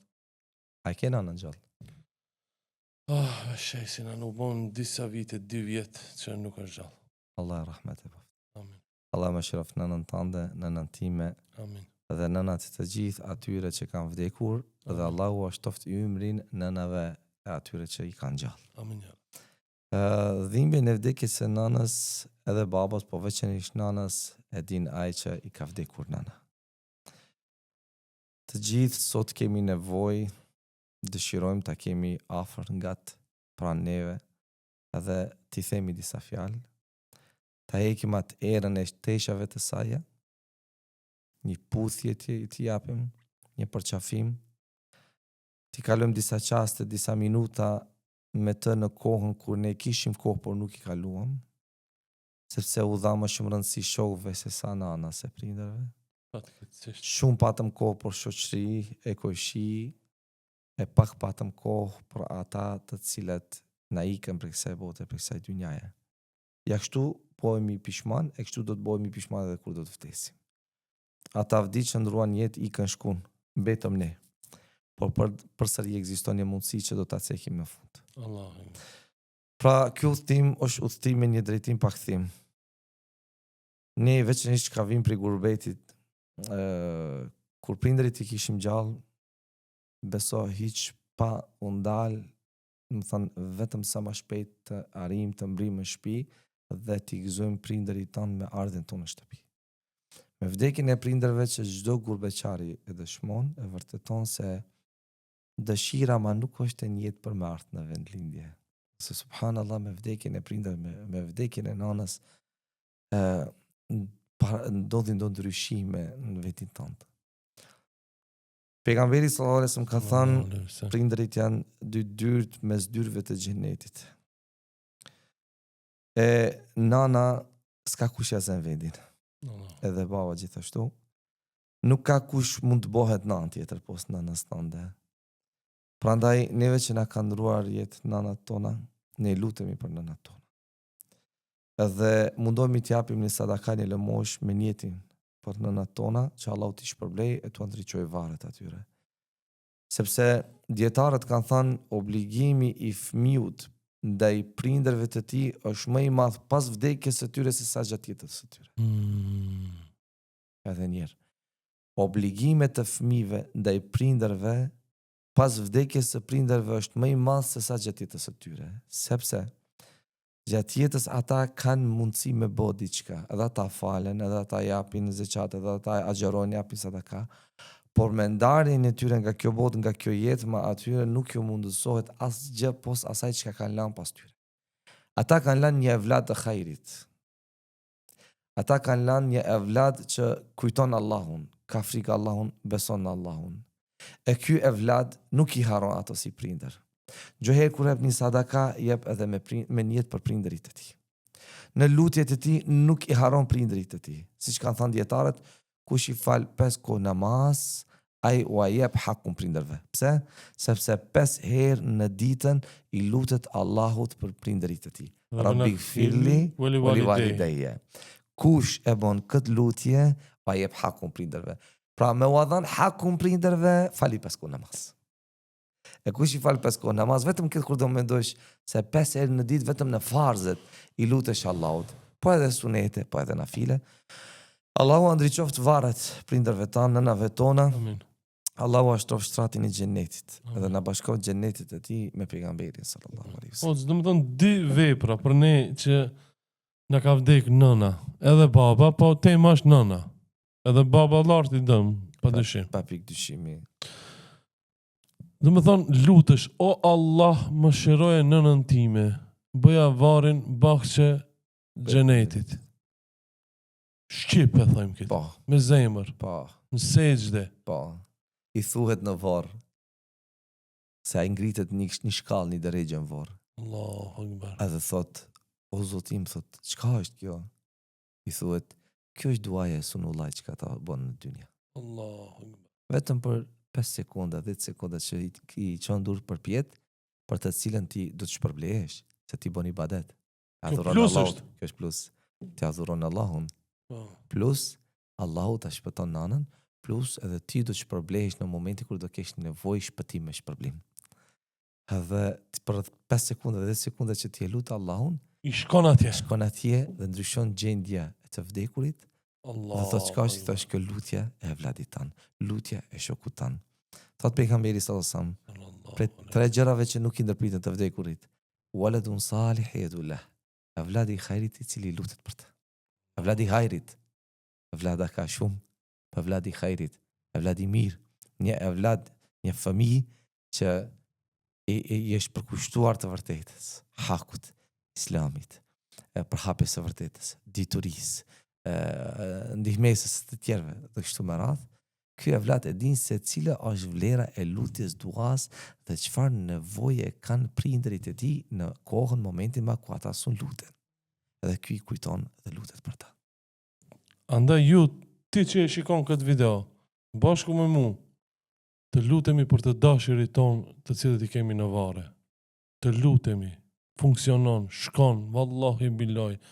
Nuk është fjale ime as e Hoxhës Sinan, është fjale Allahu dhe pejgamberit sallallahu alaihi wasallam. Sallallahu alaihi wasallam. Edhe e dyta Hoxh, i kam 10 euro në xhep. edhe i shtin kutinë e xhamisë ose ku do koft, sadaka jap. Me niyet për nënën time, ose për babën tim, ose për vllahun etj. Me niyet për nënën time. Kjo është prej 3 gjërave që cek pejgamberi I sallallahu alaihi shkon apo jo? Sadaka gjarje, sadaka e rrjedhëse. Sadaka e rrjedhëse që ajo e ka dhënë, Allah e mëshiroft, gjatë jetës së saj, ose që ti e jep për të. Ndërtojnë xhamia, ndërtojnë shkolla. Unë vetë si shembull thash 10 euro, 100 euro, 1000, 10.000 për nënën meriton më shumë. Vlezër që japin shumë, Allah i shpërblef me xhenet për familjarët e tyre që dëshmojnë dashurinë ndaj të vdekurve. Se një prej mënyrave, veprimeve që dëshmon personi, individi dashurinë ndaj nënës, është kur pas vdekjes së saj ai jep një kontribut të madh që ti habitesh thuaj subhanallah. A ç'm ky e dash ka nënën? Që jep 5.000 euro sadaka rrjedhëse për një xhami, për një urë, për një shkollë. Thë po, e dashka, dhe jep. Dhe ai e din vlerën e saj. Pra pejgamberi sallallahu alaihi wasallam sadaka jarje, në sadaka lëmosh rrjedhëse pas vdekjes së personit, për të cilën personi do të shpërblehet në varr, sepse çdo herë që njerëzit do ta shfrytëzojnë si xhamin, vendin, si urën, si shkollën dhe kështu me radhë, si një libër, botimi i librit dhe kështu me radhë, ai shpërblehet ose ajo shpërblehet në varr për shkak të asaj vepre. Dhe e treta që është, mos ta harrojmë në hadith, është edhe dituria e dobishme që e kalan. Do të s'ka pas shumë njohuri, s'ka pas dituri, po disa këshilla, disa nasihate gjatë jetës së saj ti ka dhënë. Evladjem, kujdesu, mos u përlam me njerëzit. Evladjem, bon sabër, mos u kthe fjalën plegjve të moshuarve. Evladjem, kujdes ndaj hoxhallarëve, kujdes ndaj arsimtarëve, kujdes ndaj njerëzve të arsimuar, ndaj njerëzve të cilët të ofrojnë mirë. Kujdes, duro, i durimtar. Pra ti ka dhënë disa këshilla nasihate që janë mbjellur në zemrën tënde. Dhe ti ato i ke në praktik. Ajo shpërblehet pa ndërprerje varr, por shkak se ti praktikon diçka që ajo ta ka mësuar. Allah i mëshiroft nënën. Amin, amin ya rabbal alamin. Postimi i 8 ke postuar shtu në shej. 5 namazet e përditshme, sunetet e rregullta, namazi i paraditës, duha, namazi i vitrit, pjesa ditore nga Kurani, dhikri i mëngjesit dhe i mbrëmjes, lutja gjatë sexhës, sadakaja, qoftë edhe e vogël, shpeshtimi i istikfarit. Këto ibadete të përditshme janë ndër burimet më të mëdha të lumturisë, suksesit dhe lehtësimit në jetë. Sjellin qetësi në zemër dhe të mbrojnë nga sprova dhe të këqijat. Mbaj me përkushtim dhe mos i lër pas dore asnjëherë. 2 gjëra. Për gjithë të që kemi cek, suksesi, ruajtja nga sprova. Kush nuk kërkon sukses, kush nuk dëshiron sukses, të gjithë dëshirojmë dhe dumi që të jemi të suksesshëm këtë botë, veçanisht edhe në botën tjetër gjithashtu. Okay? Pra ne dëshirojmë të jemi të suksesshëm, kërkojmë sukses. Do të jem një njeri i, domethënë me ndikim, një njeri që me vërtet fjala ime ndikon, që arritet të bëjë ndryshime të shoqëria dhe kështu me radhë, të arsimohem, të avancoj, të mësoj. Mirë. Po suksesin ti ku e sheh vetëm? Ata merë mendja se ti ke arritur sukses i jetën tënde nëse ti ke ndërprej kontaktin, raportet e tua me Allahun fuqiplot. Ti je dështak, ti je i dështuar. Sado që të kesh arrit në jetën tënde në aspektin ekonomik, në aspektin, në aspektet të ndryshme, kur ti nuk e njeh krijuesin tënd. Por dikush do të thotë, po pse atëherë unë i posedoj krejt këto të mira? Pse krijuesi atëherë s'më jep? S'është problem. Zoti krijuesi dynjan ja jep atij çka do dhe çka nuk e do. Kështu ka thënë pejgamberi. Jep, se shumë ka shqiptarë që thënë, ja u ditë s'u ndojnë botën, edhe ja u dive ja. Allahu jep botën, dynjan atij që e do dhe që nuk e do. Ama në ahiretin, xhenetin nuk jep përpos atij që e do. Vesh muslimanë. Se Allahu Azza wa Jall nuk na ka krijuar dhe nuk i ka sjellur njerëzit në këtë botë, në këtë dynja, ti krijon dhe ti lën anësh. Dhe këtë botë jo hap çdo kujt që dëshiron, kërkon dhe vrapon pasaj. Suksesin shihet te vetveti, te veti yt, se ti je një njeri që u kushton rëndësi adhurimeve edhe vullnetare, pos obligative, që ne fatkeqësisht ne shkalojmë sunetet, Për çfarë do të dhikrit, sunetet e rregullta? Domethënë sunetet e rregullta, shohim vlezër me njëherë pas farzeve, a udon me që të rinë të bojnë dhikrin. Çka të gut, çka të shpejton? Humbë shumë shpërblime, apo jo? Po, shumë shpërblime, ku shkon? Nëse me të vërtet është diçka që ti ke nevojë, është arsyeshme. Po, ku shkon ndryshe? Valla, biseda me dikë tjetër është më mirë se biseda me Allahun. Sepse pas farzit ti vazhdon të qëndron në vendin tanë dhe është një melek që lutet për ty derisa ti qëndron në atë vend ku e kujton Allahun azza wa xal. Pas namazit farz. Pas namazit farz. Allahu akbar. Përderisa ti nuk lëviz pa ti vendi. Do të thonë, e falmi ikindin shembull, edhe rrim aty. Rrim edhe vazhdojmë me dhikrin. Meleku? Është një melek që lutet për ty derisa nuk lëviz pa ti vendi. Allah. Arrite 15 minuta, arrite gjysë ora, dikush thot po ne nuk dorim gjatë ti. Jo, ti sa mundesh me nejt. Po nuk është mirë ti me u largu pe ati vendi. Po dhe selam aleikum, edhe mu të shu. Ka Ku shkon? Ku shkon? Po kam një muhabet me. Po mirë, është urgent? Dhe muhabeti me të është ma mirë se muhabeti me Allahun? Sepse ti mas farzëve ti vazhdon bisedën tënde me krijuesin tënd. Dhe nuk ka bisedë muhabet më mirë se me Allahun subhanahu wa taala. Andaj qëndro. Përmend Allahun azza wa mos e na shkalo dhikrin. Sa më shumë që ushin shpirtin zemrën me dhikr, aq më shumë do të ketë nevojë dhe aq më shumë do ta kujtosh Allahun azza wa jall, sepse është një lloj ushqimi që ma zemra e kërkon. Por sa më shumë ne që ushim zemrën me muhabete, me bisedat kota për gojime, shohim se tash ne kemi vështirë shumë me përmend Allahun. Me përkujtu Allahun. Pse? Për shkak se zemra jonma është mësuar me një ushqim jo të mirë. Dhe atë kërkon. Atë don. Ai, konsumosi alkoolit. Pse s'u lan alkoolin? Është mësu me atë, dhe ka vështirë të lane, pse me atë është mësu. E dikush që pin kafe, është mësu që vite më radhë pin kafe, pa kafe thotë su ne kaloj ditën, ai që ka pin që, pra ushqime, pije të ndryshme me të cilën ne kena mësu organet tona, organizmin tonë, po që shtuet e zemra? Edhe zemra ka llojet ushqimeve, halal dhe haram. Nëse zemra tona ushqen me ushqim halal, atë kërkon. Nëse zemra tona ushqen me ushqim haram, edhe atë kërkon. Shumë e qartë.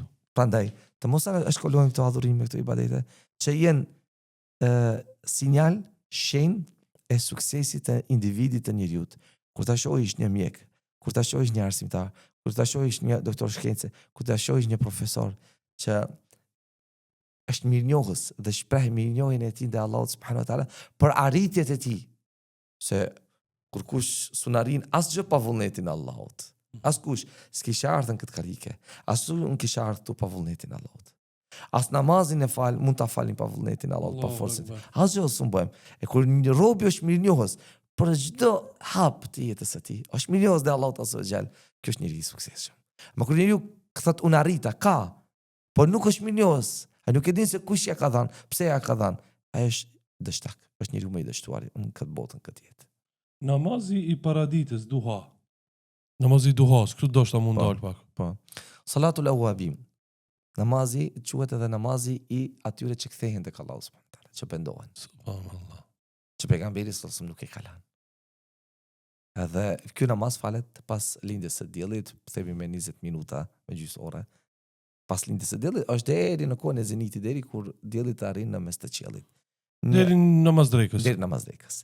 Në namaz sunet vullnetar, nuk është obligativ. 2 reqata. 2 reqat. I falë robi që tregon, dëshmon se ai kthehet tek Allahu subhanahu wa taala.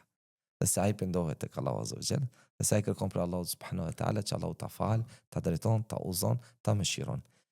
Si ky namaz dhe shumë namazet tjera, mes ezanit i kametit. Që janë shkalojmë. Pejgamberi sallallahu ka thënë në Sahih Buhari, bejn al-adhanan rekatan, bejn al-adhanan rekatan liman sha, mes 2 ezaneve ka thënë ka 2 recate, mes 2 ezaneve ka 2 recate për atë për atë që dëshiron. Pra po suneteve, tash e marrim drekën, i ke 4 sunetet, që janë prej suneteve të forta të rënditura, apo? Po. Të lidhura me namazet obligative. Po. Ti ke edhe 2 sunete mes ezanit dhe ikametit. Tamam, për atë që dëshiron, po shpërblim, ne kemi nevojë. Kena nevojë me shku në varr me vepra shumë. Me bagazh, me valizhe të mbushura me vepra të mira, veç asaj në adhurimet që i kryjm obligative, me shumë mangësi. Pejgamberi sallallahu ka thënë njeriu do të marrë nga namazi i tij aq sa ka qenë në namaz. Sa ka qenë i koncentruar në namaz. Sa koncentrohemi në namaz? Katastrofë mund të kena. Po flas për veti. E tash kur shohim ne se sa dobat jemi. Të tillë jemi, Allahu na forcoft. Të dobat. Amin ya Rab. E tash me gjithë këtë dobësi, e që shpejt me hik, e mos me bë dhikrin, mos me fal sunetet. Kur ditën e ahiretit, Allahu i gjithdijshmi do të thotë engjëjve, o engjëjt, o melaçe. Shikojeni farzet robit e mi, Allahu është i gjithdijshmi. Engjëjt do të thonë, o Zoti ynë, ka mangësi. Nuk i ka të plotë. Allahu do thotë, shikojeni nafilet. E kur robi edhe nafiles ka, me të cilët do të kompletohen, do të plotësohen farzet, që ne kemi nevojë. Ne dim se jemi të dobët, dhe se ne namazin nuk e falim si duhet, dhe se mas gjë namazin e themi astaghfirullah. Pse kërkojmë istikfar? Pse bëjmë istikfar? Kërkojmë falje për Allahut për ibadetin që e bom si nuk duhet. Se Pa koncentruum. Pa koncentruum, pa përkushtim rëndësi, do të them pa mendu për gjatë namazit në gjërat që duhet të mendojmë, duke sepse Uthman bin As ju anku pejgamberit sallallahu alaihi wasallam ta ja Rasulullah, ta shejtani tha hyn mes me dhe mes namazit. Edhe namaz kur hyn, namaz të vinë çasi mendime, habitesh tu subhanallah, pse para namazit to mendime nuk i kam. Namaz. Sepse është një djallë i veçantë që roli i tij është me u paksush problemet robërve të Allahut, me u vjedh nga namazi i tyre. Megjithatë, nëse themi 3 herë Estakfirullah pas namazit, Allahu na fal dhe na pranon namazin. Apo jo hoç? Po qëllimi i kërkim faljes është që Allahu me të fal. Allahu Ekber. Me të ti fal ato. Ja, di pse e thash. Ato mangësi që ke bën. Që të mos demoralizohet dikush, unë s'në po koncentrohem, andaj edhe s'pe fali hiç. Jo, fale, edhe nëse dekoncentrohesh, por thuaj 3 herë Estakfirullah, Allahu ta fal. Dhe askush nuk mundet me kanë veçanërisht themi 4 recate i koncentruar plotësisht në namaz. Omer ibn Hatabi u koni dekoncentruar kur thotë mendojsha për ushtrin. Ajo, po kjo do të ndodhe edhe me ne. Ai për ushtrin, ne për bukën, ne për baklavat e datli. Kështu që, domethënë dekoncentrimi do të ekziston, por me rritjen e imanit aq më shumë koncentrimi shtohet, rritet. Me dobësimin e imanit aq më shumë do të mendojmë për gjëra të cilat ne kanë dobësuar imanin, sa njerëz, siç thotë Ibn Kathiri, nuk ka rob më i keq se sa ai që është në sejdë e mendon çish me mëkatu Allahun. Do të thonë me ka në sejdë edhe me mendu çish me kthy tjetrit çka të dëmtoj. Me ka në sejdë, me mendu çish me vazhdu me mëkatin çka e bëne më para. Nuk ka më rob më i keq. Edhe sejdë me kanë, edhe për këtë me mendu, o Zot na i pasro zemrat. Namazi i vitrit. Po. Namaz vajib ishte apo jo hoç? Namazi, normalisht, për çështjen e namazit ose hukm dispozite e namazit të vitrit, për të cilat vetë dietarët e shkollave juridike kanë mos marrëveshje, por namaz, do të thënë vajib, jo te gradës të shkallës së vajibeve, do të thënë namazeve obligative që i kemi 5 kohët e namazit. Por lënësin e namazit të vajibit të vitrit kuptohet, paramendohet, siç thotë Imam Ahmedi, nuk i pranoi dëshmia. Subhanallah. Nëse një person e lën namazin e vitrit. Sahabët se kanë lënë namazin e vitrit. Ashtu ka qenë diçka që kanë mund ta imagjinojnë që dikush ta lënë namazin e vitrit. Po veç asaj ata sunetet i kanë konsideruar si obligative, po paramendo edhe vitrin. Pejgamberi sallallahu alaihi wasallam se ka lënë vitrin dhe ka pas dëshirë, ka dëshiruar gjohë si namazi i fundit i natës të jetë namazi i vitrit. Dhe kështu ka thënë: "Ij'alu akhiru salatakum min al-layl salatul vitr." Leni namazin tuaj të natës si namazi i fundit, namazin e vitrit. I cili namaz mund të jetë 1 recat, mund të jetë 3 recat, mund të jetë 5 recat, mund të jetë 7 recat, mund të jetë 9 recat, sipas mundësisë që ka robi. Po nëse nuk ka mundësinë më shumë, ka mundësinë 1 recat e fal namazin e vitrit. Lexim të Kuranit, pjesa ditore e Kuranit. Këtë Kuran që kemi lan anash. Për të cilën do ta thot pejgamberi sallallahu alaihi wasallam ditën e ahiretit. Ya Rabbi inna qaumi ittakhadhu hadha al-Qur'ana mahjura. O Zoti im, ky populli im e lan anash Kuranin. E lan anash Kuranin. Wallah, nuk është gjendje jon këtë që jemi sot, vetëm se për shkak se ne kemi larguar shumë Kuranin. Ne si kur ta mbajshim Kuranin dorë, siç e mbajmë celularin, telefonin, ne kishim qenë njerëzit më të mirë. Andaj, për të gjithë ata të cilët din ta lexojnë Kuranin, të lexojnë Kuran së paku, qoftë edhe një ajet në ditë, mos e lë. Qoftë edhe një ajet në ditë. Mos u shkep nga Kurani. Mos u shkep nga Kurani, se nëse ti një javë, 2 javë lexon nga një ajet çdo ditë, ti pastaj kemi lexuar ka gjysmë faqe, pastaj kemi lexuar ka një faqe, siç thash më para, është një ushqim me të cilin ti ushqen zemrën tënde dhe zemra do ta kërkon. Ma kur ti mësohesh mos lexosh Kuran, pastaj e ke rënë. Jo që e ke rënë të lexosh Kuranin. E ke rënë pastaj të rëndësohet, të vështirësohet ta dëgjosh Kuranin. E ke rënë të dëgjosh Kuran. E më pastaj kur të ta sjellin ai këndoj Kur'an, dalin shejtanët prej trupit atij. Pse? Se ata janë strategë. Dhe me bartjen e Kuranit, me leximin e Kuranit, nuk ka gjë më të rëndë, më të keqe për botën e djajve për shejtanin. Nuk ka. Pse? Se robi i Allahut ka marrë dorën e tij dorë të tij librin më të mirë, fjalët më të mira, më të bukura, shërim për zemrat e njerëzve, shërim për gjokset e njerëzve, udhëzues, udhërrëfyes, nuk ka libër më të mirë. Andaj të mos jemi për atyre kundra të cilëve Kurani do të dëshmon.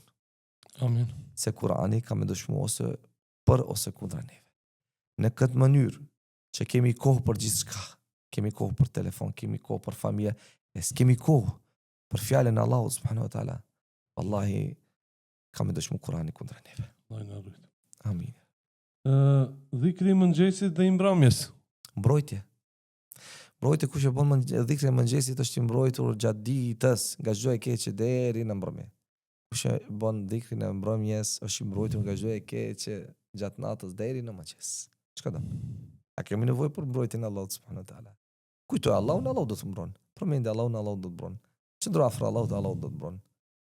Krejt këto probleme, këto shqetësime, këto devijime, këto lajthiti i për shkak se pak Allahun e kujtojmë, Allahun e përmendim. Tash gjejmë kohë për gjithçka, por kur vjen puna me gjetë kohë për Allahun azza wa jalla, s'u gjejmë kohë. S'u gjejmë kohë për atë që krijoi kohën, gjejmë kohë për çdo këtë tjetër që s'ka të bëjë kurrë me kohën. Lutja gjatë sejdës. Pozicionimi më i mirë kur robi është më afër Allahut azza wa jalla. Nuk ka pozicion më të bukur, më të mirë, më të vlefshëm, më të rëndësishëm, më të ngritur se sejdja. Kur balli, pjesa më e rëndësishme e trupit të njeriut bie prek te këmbët ose aty do të thotë ku ecin këmbët e njeriut që është pjesa më e dobët, më pak e vlefshme e trupit të njeriut. Dhe njeriu zbret me ballin e tij në tokë. Dhe thot pejgamberi sallallahu alajhi wasallam, aqrabu ma yaqulu al-abdu inda rabbi wa huwa sajid, robi është më afër Zotit të tij kur është në sejdë. Andaj çka thot? Lutuni Allahut. Lutu, çka ke? Zgjate pak sejdë. Mos u Shqip nga zemra. Shqip, nëse nuk e di arabisht. Po, e qartë. Nëse di arabisht nuk lejohet shqip.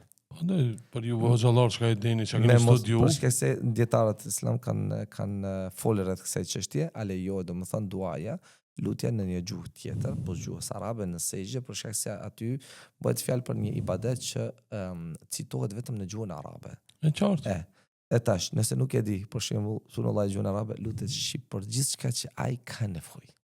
Dhe lutjet më të mira me të cilët mund t'i drejtohet Allahut në fillim janë lutjet nga Kurani dhe nga Suneti. E pastaj çdo lutje tjetër për të cilën ti ke nevojë që ti lutesh Allahut subhanahu wa taala.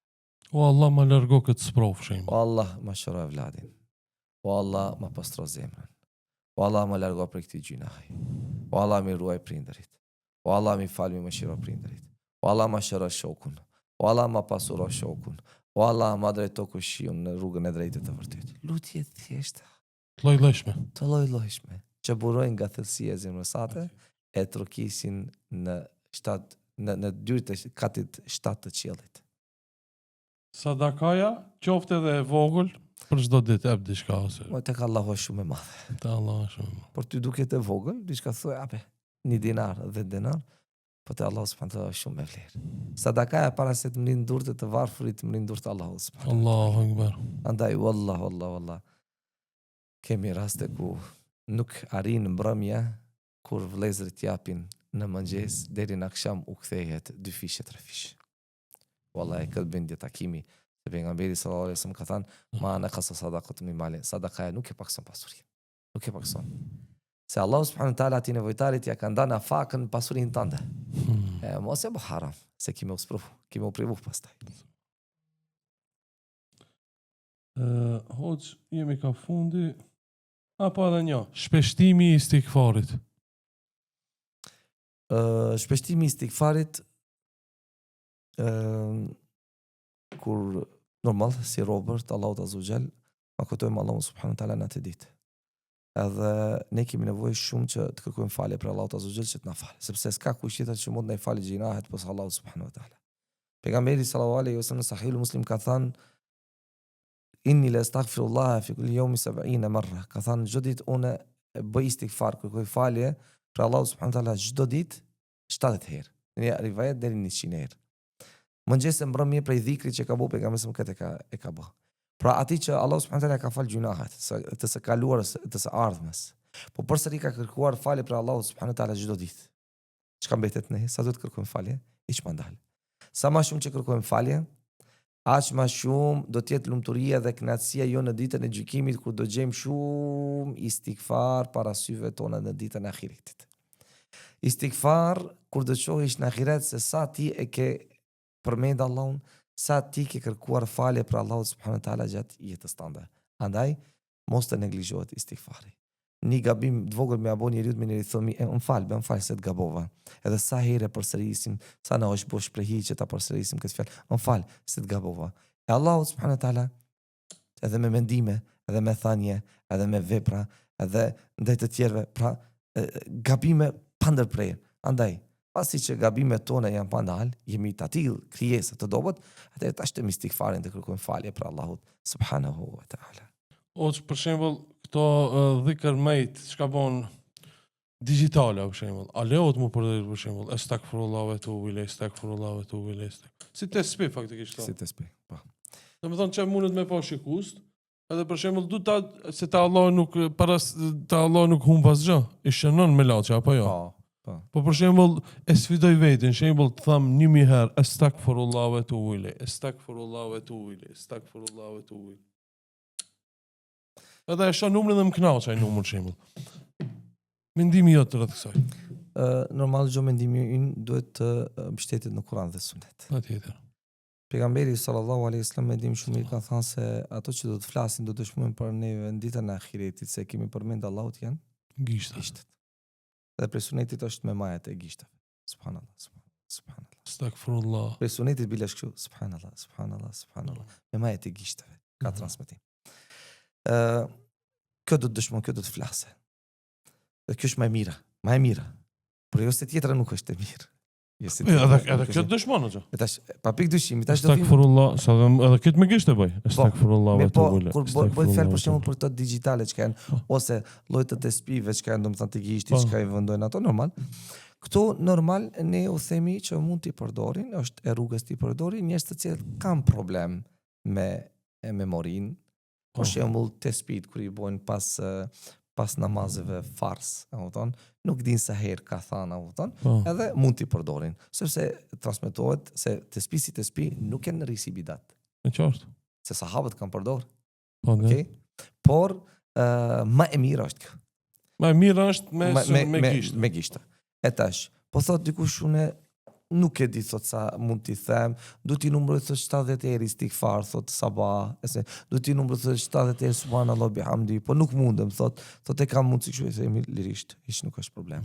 Allahu vetëm ta pranoft. Po dikush Abu Huraira radhiyallahu anhu transmetohet i ka bëu 12000 herë astaghfirullah në ditë. Okej. Çuçi ka numëru 12000 herë. Domethënë një farloj sfidë që ka sfidu vetin e tij, domethënë por që ka qenë praktike ti. A din se kjo, Allah në tha sinqeritet në fjallën vepra, a thash ta boj edhe unë. Ta në ditë më shkoj. Subhanallah, paj, atë ka bo, po Kur'an ka lecu, po pun ka punu, po hadithe, bereqetin që Allahu wa ka dhanë në kohë, e ne që sot nuk i kemi atë. Ata kam pas kohë edhe për dhikër, për namaz, për dituri, për pun, për familje, për çlirime, për gjithë shka. Ne sot s'kemi bereqet as në dhikr, s'kemi bereqet as në Kur'an, s'kemi bereqet as në namaz. Së në bëjmë 12.000? 12.000. Shkon dita. Pa shef, përmendëm se vllazni e minirë mas farzeve ikën 33 herë su një thunë. 33 së në bëjmë? Paramde 12.000. Çka ndodh? Një prej lutjeve që me të cilën duhet t'i drejtojmë i Allahut, o Allah, na jep bereqet. Na shto bereqetin. Na shto bereqet në kohë. Na shto bereqetin në dhikr, në pasuri, në familje, në evlat, në gjithë shka. Se Imam Shafiu rahmetullah kur komenton kohën, në më tha shpejtësimin e kohës, që koha do të kalon me shpejtësi të madhe, si preshineve të kiametit. Koha do të jetë njëta. Por bereqetin do ta marrë Allahu për njerëzve. Dhe nuk do ta shojnë kohë, prej gjumaj deri gjumaj sa shpejt shkon. Ato ditë janë, Ato orë janë, ajo kohë është, por nesu në shfrytëzojmë bereqetin e merr Allahu subhanahu wa Si taala. të qoftë, të thënërit estakfirullah ve tubu ilej sa më shumë, peshon shumë dhe ditën e gjykimit do të jesh i lumtur, o ti që e thua ata, apo jo hoç? Në dynja, Në dynjë, si sukses, si sukses. bereqet, afërsim me Allahu subhanahu wa taala, shtim të imanit, rritje të imanit, por gjithashtu edhe fjalët më të dashura tek Allahu subhanahu wa taala, e me të cilat ti do ngritesh në ditën e ahiretit, në ditën kur njerëzit do të dëshpërohen, do të dënohen, do të jenë më të shqetësuarit, e ty Allahu për shkak të një fjale, një dhikri që ke bëu subhanallahu bihamdi, do ngreje shkallën grada më të larta. Ose që ke thonë estakfirullah ve etubu ilej. Po pejgamberi sallallahu alajhi wasallam sa njeriu do të jetë shumë i lumtur ditën e ahiretit kur do të shohë sa shumë istighfar, Allahu akbar. kodra istighfar që ti i ke bën në dynja. Është s'na pegon kur gjë. Astaghfirullah. Tu punën në kompjuter. Tu vozit, astaghfirullah. Çka të pegon? Çka e pegon gjuhën? Do të thënë diçka që nuk kushton as parë, as lodhje, as kur gjë vetëm. Po mirë, dikush të po pse atë irsun e bëjmë? Po pse s'u ne bëjmë? Pse çaqum gjejmë vështirë ta themi diçka që është shumë e lehtë është, s'kushton kohë, forcë, kur gjë. Sepse për dikë shumë e rëndë. Është e rëndë për djallin, është e rëndë për zemrat e ngurtra, është e rëndë për zemrat e nxirra që kanë nevojë të pastrohen, kanë nevojë për tonazh produit për të pastruar nga gjërat e fliqta të pista, derisa zemra ta shijon atë, të ushet me të dhe ta kërkon pandal. Na shpëlejtohet, shkojmë me Me postimin e parafundit. Falja e namazit të sabahut është një nga arsyet për ta parë Allahun e madhëruar në xhenet. Postimi i radhës që e keni postu ju. Ibn Gjeriri radiallahu anhu transmeton pejgamberi sallallahu alaihi wasallam u tha sahabëve në Sahih al-Bukhari, tha a shikoni hanën? Po, çuçi shikoni tha hanën, kështu keni me pas Zotin tuaj në ahiret. Kush e fal namazin e sabahut, kush i kushton rëndësi namazit të sabahut, ati do t'i mundsohet të takon dhe të shikon Allahun subhanahu wa taala në ditën e ahiret. Kush hec në errësirën e kësaj bote, për ta parë dritën e kësaj bote, ati do t'i mundsohet. Kush sakrifikon nga gjumi, nga koha, për të adhuruar Allahun subhanahu wa taala, të madhruar në këtë botën këtë dynja, ati do t'i mundsohet të takon e të shikon Allahun azza wa jall, që të jetë kënaqësia më e madhe dhe do ta shohin Allahun pa u shtyr. Dhe ndi se do ta shohësh një person, po ka shumë vetë dhe duhet t'i shtysh njerëzit për ta shohish. Jo për ta parë Allahun, s'ka shtyrje. Të gjithë do të kenë mundësi ta shohin Allahun subhanahu wa taala, që ashtu që shi takon Allahut azza wa jall. Mirë po për kë? Kush? Ai i cili ka shpreh dashurinë ndaj Allahut në këtë dynjë, ai që ka fal namazin e sabahit, veçanërisht me xhamat në xhami, ai i cili e ka ditë vlerën adhurimit, ibadetit, islamit, Kur'anit, ati do t'i mundsohet që ta sheh Allahun subhanahu wa taala në ditën e ahiretit. E nuk do të ketë kënaqësi më e madhe. Kur xhenetlive do thotë, o ju banor të xhenetit, a u kënaqet? O Zoti, nuk ka më mirë se kjo. A duni t'ju jap diçka më mirë edhe se kjo? Ato do të thonë, çka ka më të mirë diçka se kjo? Allah do thotë, esni të më shikoni. E kur Allahu azza jall do mundson robëve të tij që ta këshyrin Allahun subhanahu wa taala, ta shikojnë, do t'i harrojnë të gjitha ato të mira të xhenetit që ne sot flasim pa ndërprej. E kur ta shohin Allahun, krejt i harrojnë. Krahas asaj të mira. Namazi sabahut. Namazi sabahut. Namazi që dëshmon burrin. Po. Hoz e ceke porcët e rësira. Ndoshta pak dikush mund të më thonë mutall, po s'ka lidhje. Unë kam i thjeshtzu këtë çështjet në këtë podcast, inshallah, me mysafir ndryshëm, me xhallar ndryshëm. Ka dikush ajo të trit, po edhe të më të rriturit. Tutet me shku në xhami se po i del në çën në sen. Shko ke errësirës. E ndoshta më ndëlish kur thove sot errësir, po nesër dritë mot. Të gjo, vllai Mësulullah, tash ajo friki ishte më para, kur s'kishim drita asë në fshat, unë e di për shumë fshat u rritëm, s'kishim as drita, s'kur gjo, ose kur shkoni musafir mbramit e dikush, s'kishte dritë, me të vërtet qeni afrojshte të kamë vetëm kur të kafshante, se nuk dukishte kur gjo. Tash jo, tash, ku do që qkosh jemi dritë? Po është një errësirë tjetër që i frikson atë. Fundi në të më koqë më mirë. Këto të sheni si sa që. Pa mirë, ama jo, se, nuk është ajo. Pa, Jo sa të frikë kanë. Ata friksojnë edhe vetën shpimin e itë. Beso vallahi. Nuk e lën gruan me shku te vet ose te familjarët se s'don me nejt vetëm ka frikë. Ose çdo herë kur gruaja shkon diku, ai duhet me thirr dikë me shoqëru. Se s'mundet me nejt vetëm. Këto janë njerëz të cilët kanë vujtje shpirtërore, po vetëm janë arsyetime të parsyetueshme. Ato janë arsyetime, që ne kuptojmë nga ndonjë kënd tjetër. Tamam, ai thotë kanë frikë nga errësira, çeni sen, po unë e kuptoj se është punë diçka tjetër ndryshe. Dhe se namazi është namazi ku jepet testi namazi i sabahit është namazi të cilin njeriu besimtari e kalon testin e hipokrizisë. Sepse namazi më i rëndë për hipokritët është namazi i sabahit dhe i yasis, siç ka thënë pejgamberi sallallahu alajhi wasallam. Pastaj është namazi ku dëshmohet forca, dëshmohet burrie. Sepse ti ke aftësi, forcë me çu pesha të ndryshme në fitness, a kupton, me bo muskla. Kur vjen puna, subhanallah, 2 kilo i organ, sunë largon për me shku me adhuru Allahun azza xal. Ky i tregon pastaj atë forcën e tij të jashtme fizike, me po zemra ti është e kalbët. Është shumë e dobët dhe shpesh unë u them vëllezërve, pasi që e ceke, vëllezër të sprovum të cilët kanë bëu muskuj, kanë zbukuru trupin e tyre, edhe kështu ndjen veten të fortë, mashallah. Ama janë sprovum nga botë e gjinve. E kur vin pastaj tu bëm rukje, s'ka nevojë shumë, po vetëm që këtu pak. Edhe bodybuilderët edhe shkrinjen krejta. E gjithë forca aty, tamam. Edhe pastaj thëm, ai ti më fort apo unë? Jo thotë ti, thotë më fort. Sa vëllai, kemi dy lloj force. Kemi dy muskuj, të zemrës dhe të trupit. S'bëjmë fajda të trupit nëse zemrës si kemi. Ama nëse i ke zemrës mirë, edhe trupit kjo është ala më e mira. Vazhdojmë hadisin e pejgamberit sallallahu alajhi wasallam. Al-mu'minu al-qawiyyu ahabbu ila Allah min al-mu'min ad-da'if. Besimtari i fortë është më i dashur tek Allahu se besimtari i dobët. Kur besimtari ka të dy forcat, atë shpirtërore dhe trupore, kjo është më e mira.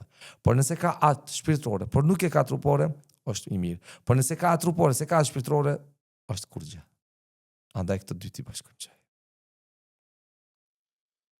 Hoxhë, postimi i fundit është një thënie nga Ibn Kaimi, giganti Ibn Kaimi, Allah e mëshiroft, të cilët e keni postu ju, e cila Ibn Kaimi ka thënë kështu: nëse je duke u lutur dhe në zemrën tënde grumbullohen shumë nevoja, bëje gjithë lutjen tënde që Allahu të falë, sepse nëse ai të falë, nevojat e tua do të vinë pa i kërkuar. Po. Çka nëse Allahu t'jepet, ne nuk të ka falë. Siç tham se Allahu jep edhe atyre që nuk i do. Edhe cila është arritja jote pastaj? Mua Allahu shumë ka dhënë. Çka të ka dhënë? Po krejt kam vetura, kam shtëpi, kam pasuri. Pa ta ka dhënë namazin? Jo. Po ta ka dhënë mundësinë për leximin e Kuranit? Jo. Po ta ka dhënë mundësi për me vizitu nevojtarët? Jo. Po ta ka dhënë mundësi për me përfitu dituri, njohuri? Jo.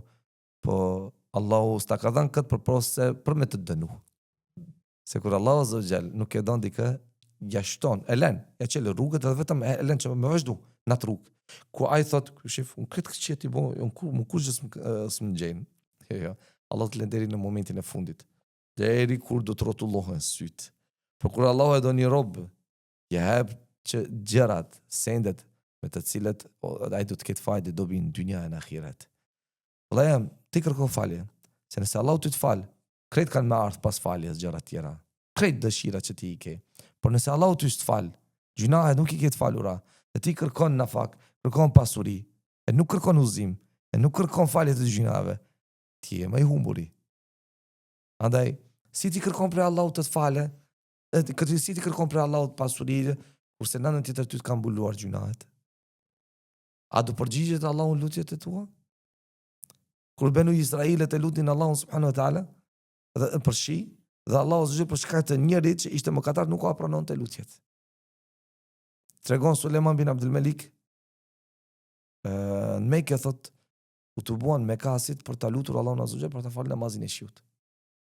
Namaz shi, që është namaz i njohur, që më shumë është praktikuar to katarabe se që ka pas tasina më shumë, tash kohën e fundit edhe atje Allahu i jep bereqet, po si të qoftë është një lloj namazi që mos shumë ti praktikohet atje. Edhe të ne, nëse ka pëthatësira, do më thënë, e falim qatë namaz. Pra, është lloj namazi, për mes të cilit ne kërkojmë për Allahu që Allahu ta lëshon shiun bereqetin. Thot, u grumbulluan me kasi gjithë në qabe, prej gjithë atyre njerëzve me siguri do dalin njëri që Allahu do t'ja pranon lutjen. U grumbulluan, thot gjithë, u lutën, thot asnjë shenjë. Për moment, thot, masi njerëzit nisën të largohen, thot një zezak. Teshët, jo të pastra, pista. Vrejshte si një sklaf. Hyri, thot, mbrenda, edhe duke qëndruar në kam, thot, i griti duar për pjetë, thot, o Allah, këto njerëz t'u lutun, t'u lutën, t'u drejtuan me lutjet e tyre që t'u aleshoj shiun bereqetin. O Allah, Allah leshoj bereqetin tanë, e mos e leshoj azabin tanë. Thot, unë thot qëndroj pas ti, gjatë ati momenti, kur ajë thot e lutë Allahun, shikoj thot rjetët, si thot mjegullat po mblidhen grumbullohen. Edhe ai sa u largu prej xhamis, thot, shiu u leshu, Allah e leshoj bereqetin. Unë thot, i shkoha për mbas shohi ku banon ky njeri. E pash thot se shtëpinë e kishte periferitë Mekës. Të nesër mi thot shkoha përsëri, edhe nisa thirr thot thras kush do dalë për kësaj shtëpie, thot dol një tjetër njeri pa njohur, nuk ishte thot ai. I thon kush je ti, thot, unë jam thot zotriu i kësaj shtëpie, po mos kesh robër, thot 13 i kam, siç e dinin atë kohë, ka pas domethënë skllavëri, kanë pasur robër, kanë ruajtur robër. Edhe thot kam 13, a bon thot ti shoh, thot po, ishe të gjithë, por atë çka e pa dje nuk e sheh. Kurse ai hyni në shtëpi, Po ndë? thot mos kesh dikë tjetër, po thot e kam edhe një smut, thot. A bon thot ta shikoj? Po thot, kur e shoh thot ai, thot du ta marr, thot kët, du ta blej. O thot merre se s'më vyn, thot, s'kam nevojë për të, është i smut. Sa kërkon i jep, e merr. Dhe masi që largohet, për asaj shtëpie dhe ky thot, o zotriu im, thot, pse thot më mure, thot, unë jam i smut, unë s'mundem. Nuk vi për asgjë. Zvuj për thot, në për asgjë nuk jam, s'un të ndihmoj. Thot, mu më nevojitet ajo që ti e bëre dje. Dhe ky e kupton. Në qartë. Thot, mbështetet për murin e një kopshti, edhe nis ta lusë Allahun, o Allah, ma merr shpirtin, mos ma mundso që të jemi i njohur tek njerëzit me këtë gjë. E kundërta që ne sot kemi qef. Ajo që sot ne kemi qef, shuhrën, famën.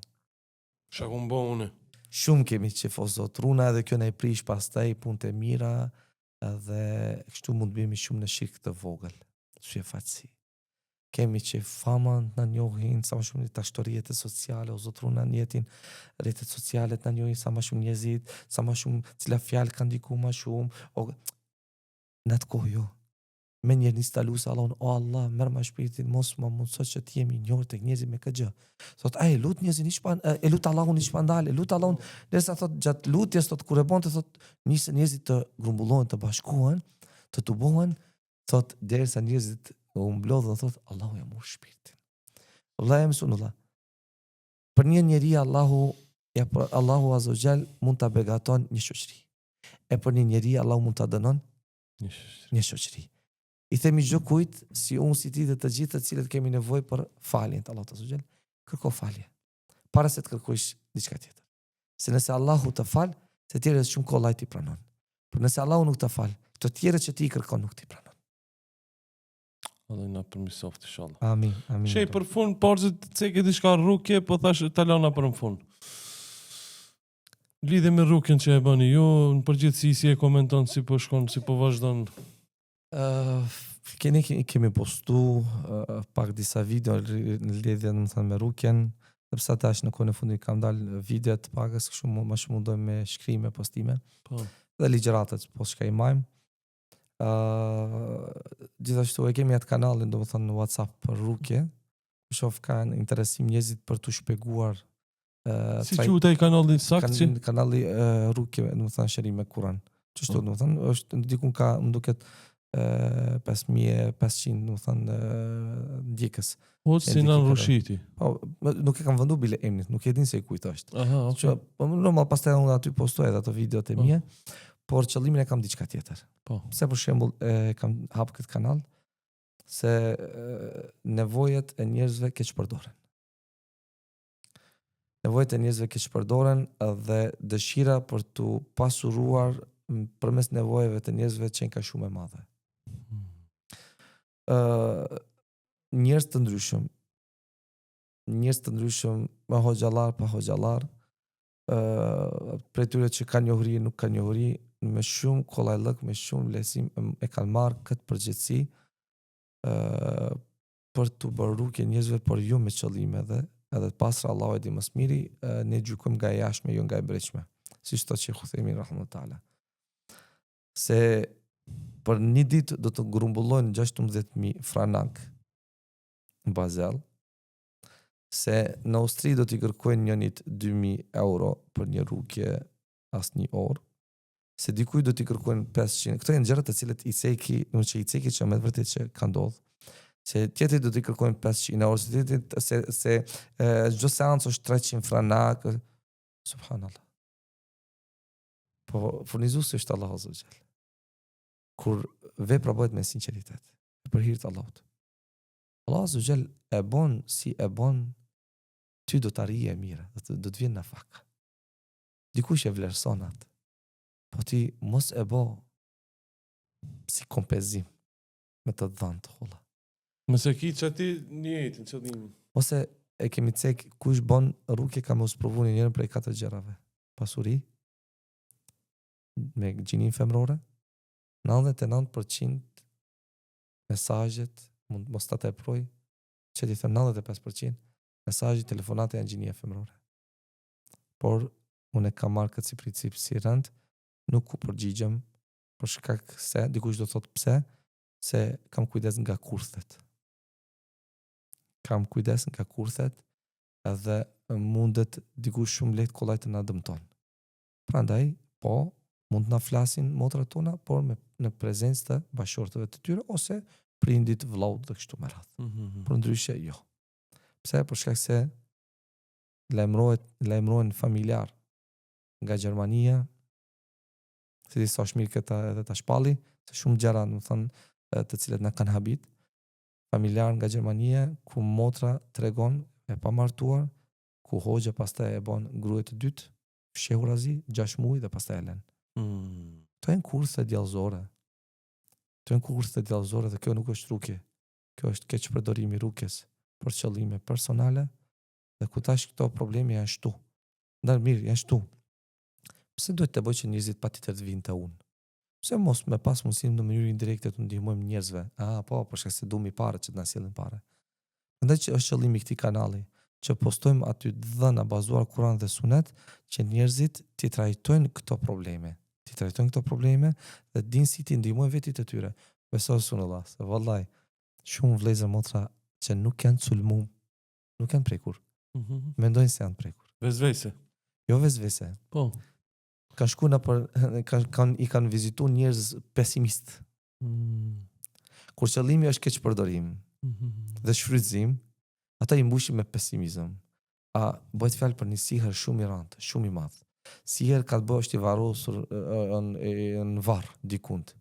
Edhe do të nevojitet më shumë se 5 seanca me ardh. Sa kushton seanca 100 euro ose 300 euro. Do thënë aq më shumë ja shtojnë tutën frikën. Realitet me rrugën që bëhet, shifet se personi nuk ka. Pse nuk ka? Për shkak se në seancën, do të thënë në seancën e parë këndohet me njëherë vetëm që fillon me këndimin nisin ndërhidhjet të lëvizjet, pa kontrollueshme. Por tash e provoj e bën vetën ato të pagës studime holumtime në aspektin psikologjik që i kemi bë, diku 21 vjet rrugë, edhe aty bëj rrugë aty, do të thënë shohi çka ndodh edhe i them hapi syt, me njëri hap syt, se personi që hup kontrollin dhe i bën ato lëvizje në realitet nuk ka kontroll, nuk mundet të përgjigjet me njëherë. Do përgjigjem me njëri, i hap syt, ai mirë, po çe kam, okay. Tash lutem i them mos lëviz, mbaj vetin kontroll, mos lëviz. Mirë, erën e dytë, nis i këndoj s'ka lëvizje. Pse tash era e parë ka lëvizje, e dyta nuk ka lëvizje? Tamam? Edhe më fund e kupton se gjithçka ka qenë e fiksuar. Ndoshta më parë ka qenë i sprovuar, i prekur.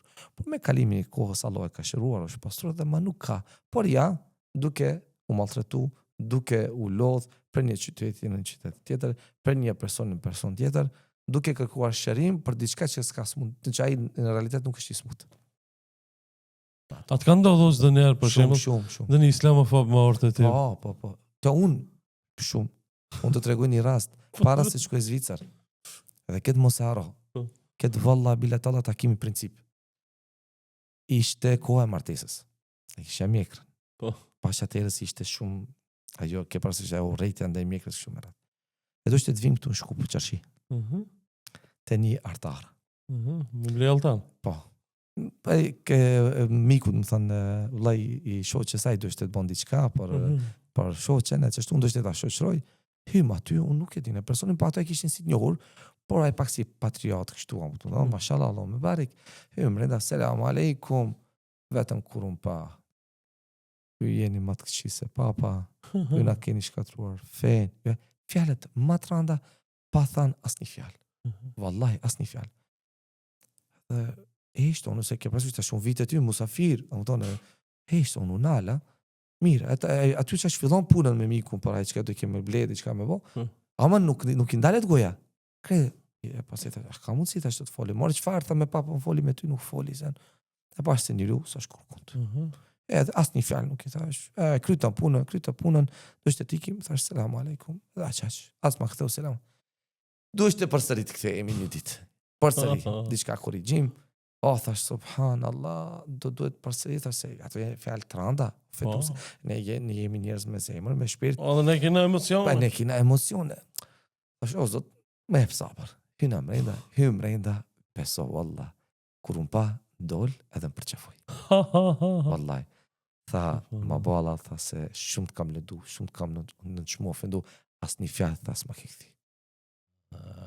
Prandaj thjesht nëse dikush do me bisedu se e profili im është dhoma ime, shtëpia ime, është publike po ti s'mundesh me bëu ti çka don. Nëse ti më ofendon, ta jap shkelmin të nxjerr jashtë. Çaq. Nëse don me nderu njëri tjetrin, e nderojmë, ama unë me ran nivon tante jo. Me shaj jo, me ofendu jo, me nëshpo jo. Ti nëse me shaj me ofendon, me përgojon, me shpif ku të diçka, vetëm të blokoj. U kri puna vazhdoj në rrugtimin tim, ti vazhdoj rrugtimin tim.